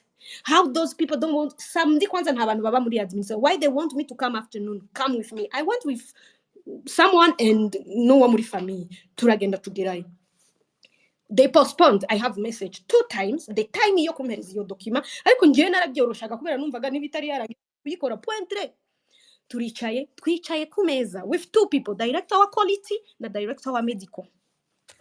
Your same abuser, you are now again facing them. The people who refused about you to take your patient, the people, when you're in charge of quality, you're in charge of quality. My friend, I know when you're angry, ukoresha icyongereza cyinshi. When we need the space for English, we want to be here with the topic. Ukoresha ikinyarwanda. Hano dufite abantu batumva icyongereza. Ndicaye n'abantu babiri bagombaga kumpa death certificate, ngiye narinzi ko kwanza n'imbere ku meza ndi bubone urwo rupapuro. Turi babiri. Turicaye uwa mbere atuvugishije neza aranatubwira mu magambo ye, we are very sorry for what happened. There was mismanagement and miscommunication of this case, as it was habayeho mismanagement sinzi ukuntu bivuga mu Kinyarwanda n'ibiki ndamureba ndaseka ndabwira thank you very much. Ndindira ko bampereza urupapuro mbona ibintu birimo biratinda.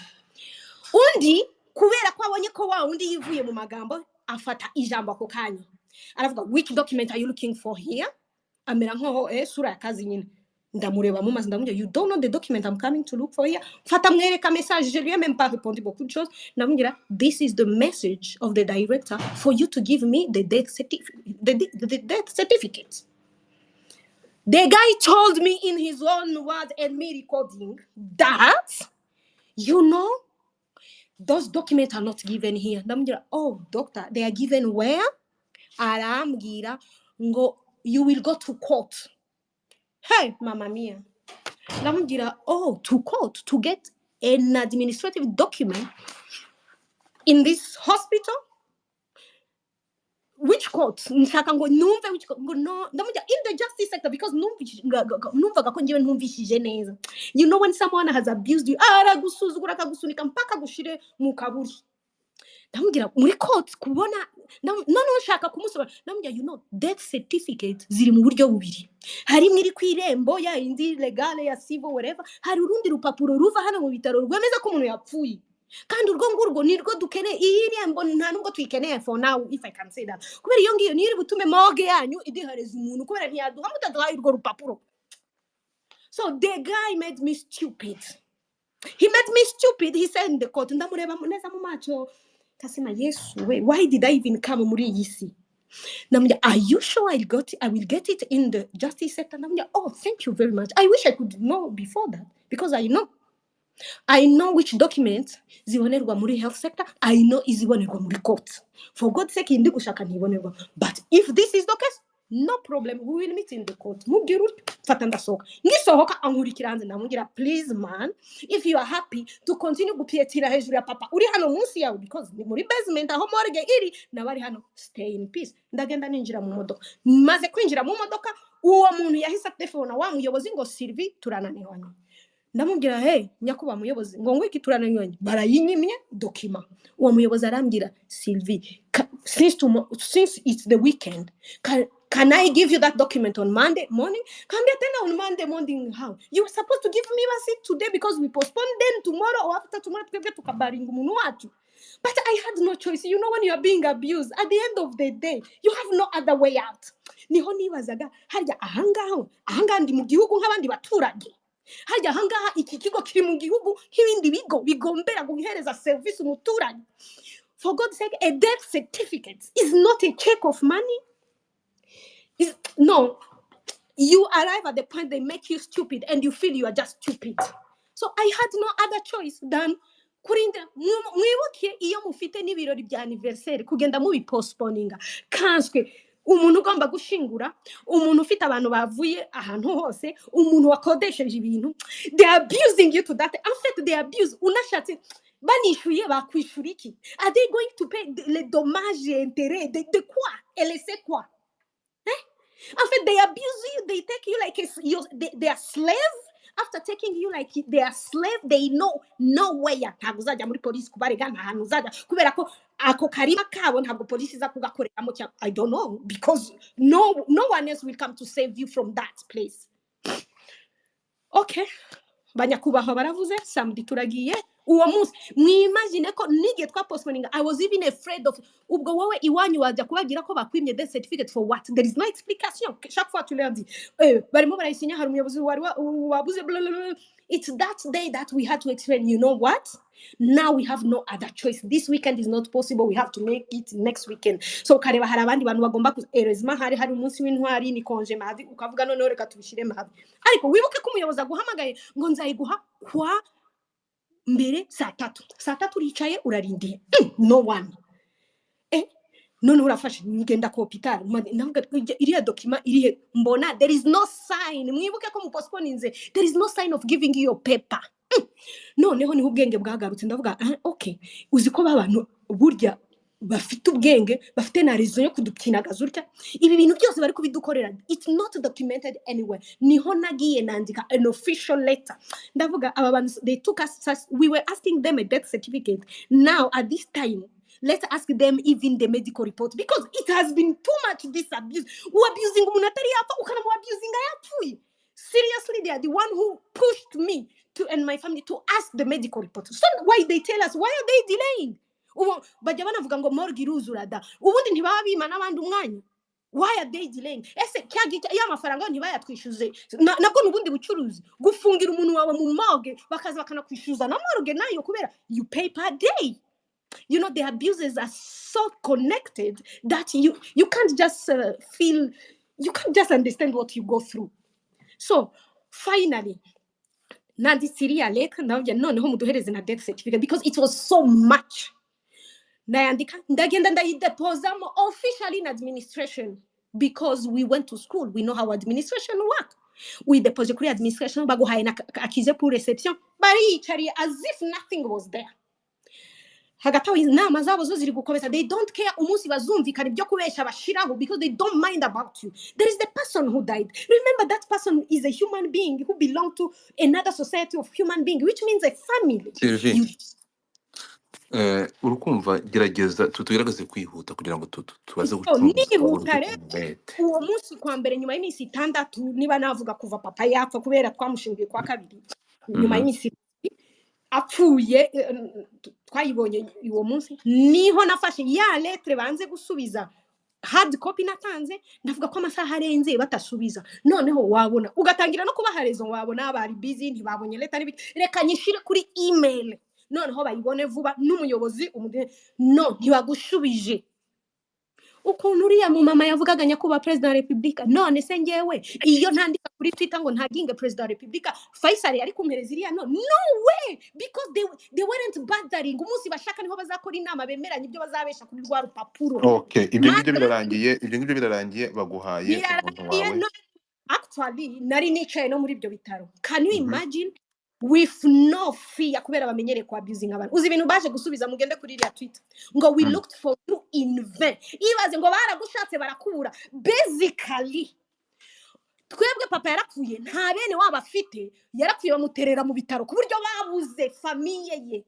You people niba utari wumva abuse go past there. Kandi iyi pattern si yanje ngenyine because we talk between us victims. All those cases are ni pattern zigenda zisubiramo ku bantu baraza hariya barandika ndayireba umuntu umwe yarampamagana mwohereza na foto nice muri Faisal namubwira banditse ibi ngibi by the way bavuye no mu nama ndi kubareba muri corridor yabo ndende na communication wabo ajya gutanga amabwiriza ukuntu babyandika n'ibiki byose I was there.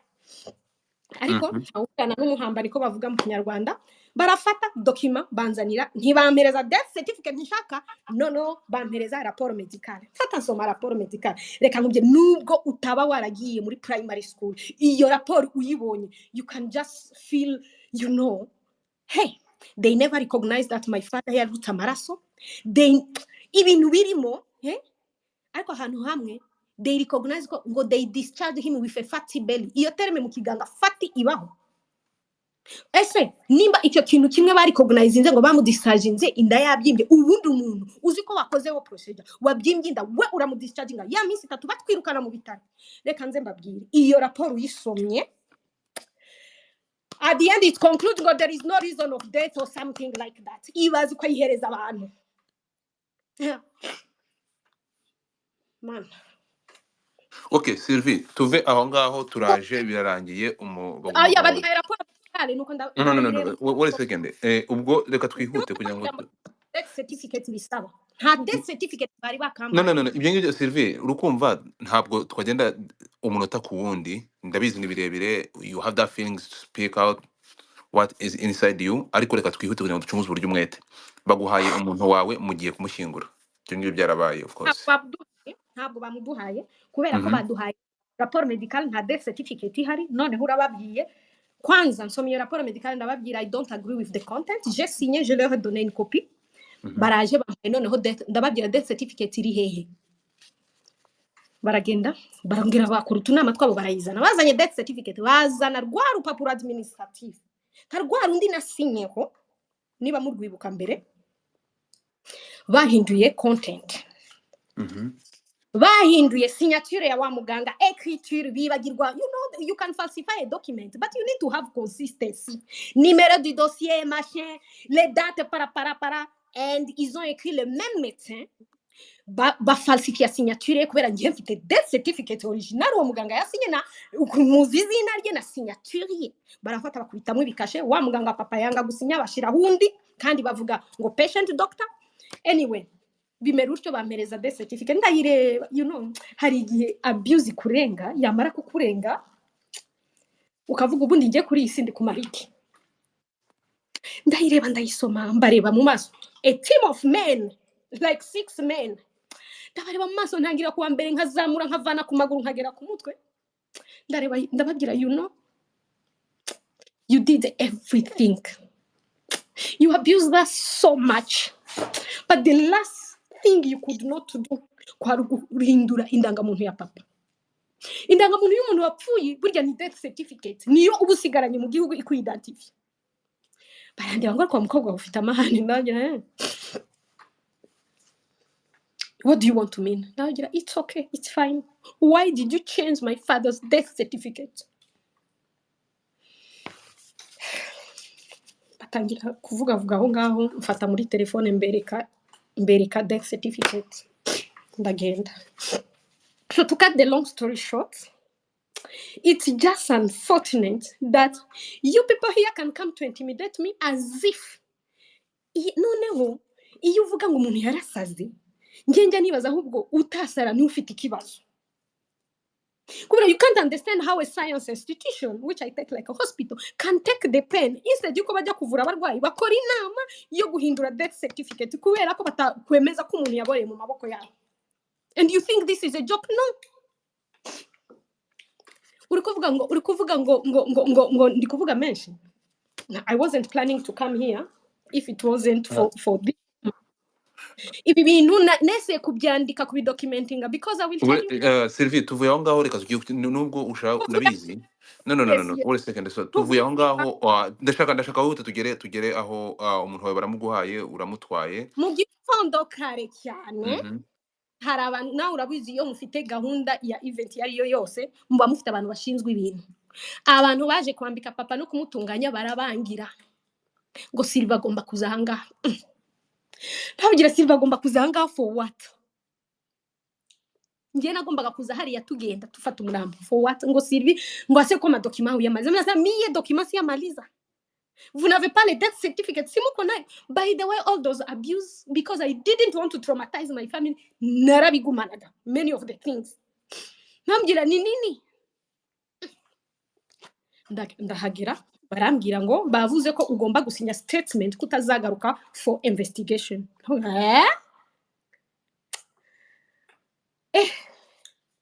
Holy Spirit. Uretse gato mbere yuko umubiri w'umubyeyi wawe bawuguha bagusabye ko ugomba gusinya kutazagira gute? Statement ko ntazagaruka for investigation. Mbwira uwo muntu wari uhari, ariko uwo muntu wari uhari ijoro ndibuka ko nari nanahamusize wari ushinzwe ibitaro niba ari administration je ne sais même pas les titres. Aravuga utyo, ndamubwira ninde wakubwiye? Ambwira uwo muntu ngo ni director of quality. Iyi dokima iba muri administration aho babwira umuntu ntazagaruka igihe ashakiye ntazakora ibyo ashatse muri institution. Ndamubwira ninde wakubwiye ko nzagaruka? Seriously speaking, I had even numvaga icyo nakora nukubona papa nkava hariya sinkazongera no gutekereza deleting memory yanjye nibyo naciye. Ariko that person tells me that and I say ndavuga okay, this document iri nyereka muri document zose mugomba kugira mu bitaro ziri medical ziri administrative, iyi document iri hehe? Ndavuga you know what, my brain does something birakrosha. Ndavuga no, mbese umuntu arakwabusinga akarana gukurikirana until no mu butaka n'ahantu hose. So for me it was just impossible to understand that as a citizen I was going through that. It was just impossible because I couldn't understand how noneho mfite ya document dufite ibintu byose barimo baranyishuza na morgue kubera morgue yishuza ufata umuntu aho ngana baranze ko nyishura na mbere muri finance. No, you pay it when you take the person ngo hari aha. Ndamubwira uwo muntu ninde wakubwiye ko njye? Seriously, I had the only thing I wanted to delete was that story in my memory and my family because we had gone through a lot. So ninde wakubwiye ko tuzagaruka for investigation? Ngo no, that is the instruction. I drafted the letter. Ndavuga I need to come back for investigation. Now they are triggering this thing. Ndavuga, but because I'm not a lawyer, I'm not a legal person, I said, of course, I was afraid. I said, if I write, I will never come back for investigation. It means I will never come back. Ndavuga, let me write. I drafted the letter and I gave it to another member of the family. Sign this. Ndandika, this is to acknowledge. That was the title of the letter. This is to acknowledge that we are taking the body of our father, which was here, and like that, a general letter. Oh, no, you have to state that. We have to state that. Dushiramu.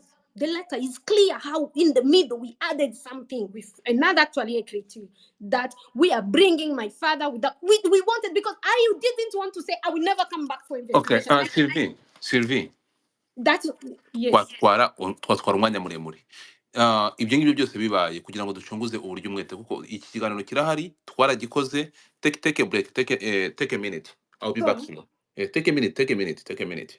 No, let's Ikiganiro cyarakozwe. Wait a second. Ndaje nguhereze part 2 meeting wa Mike ho gatoya. Ndaje nguhe part 2 kuko I have the last question nshaka kukubaza. After all that, what did you did? So ndaje ngereho, ariko ikiganiro tukigarutseho.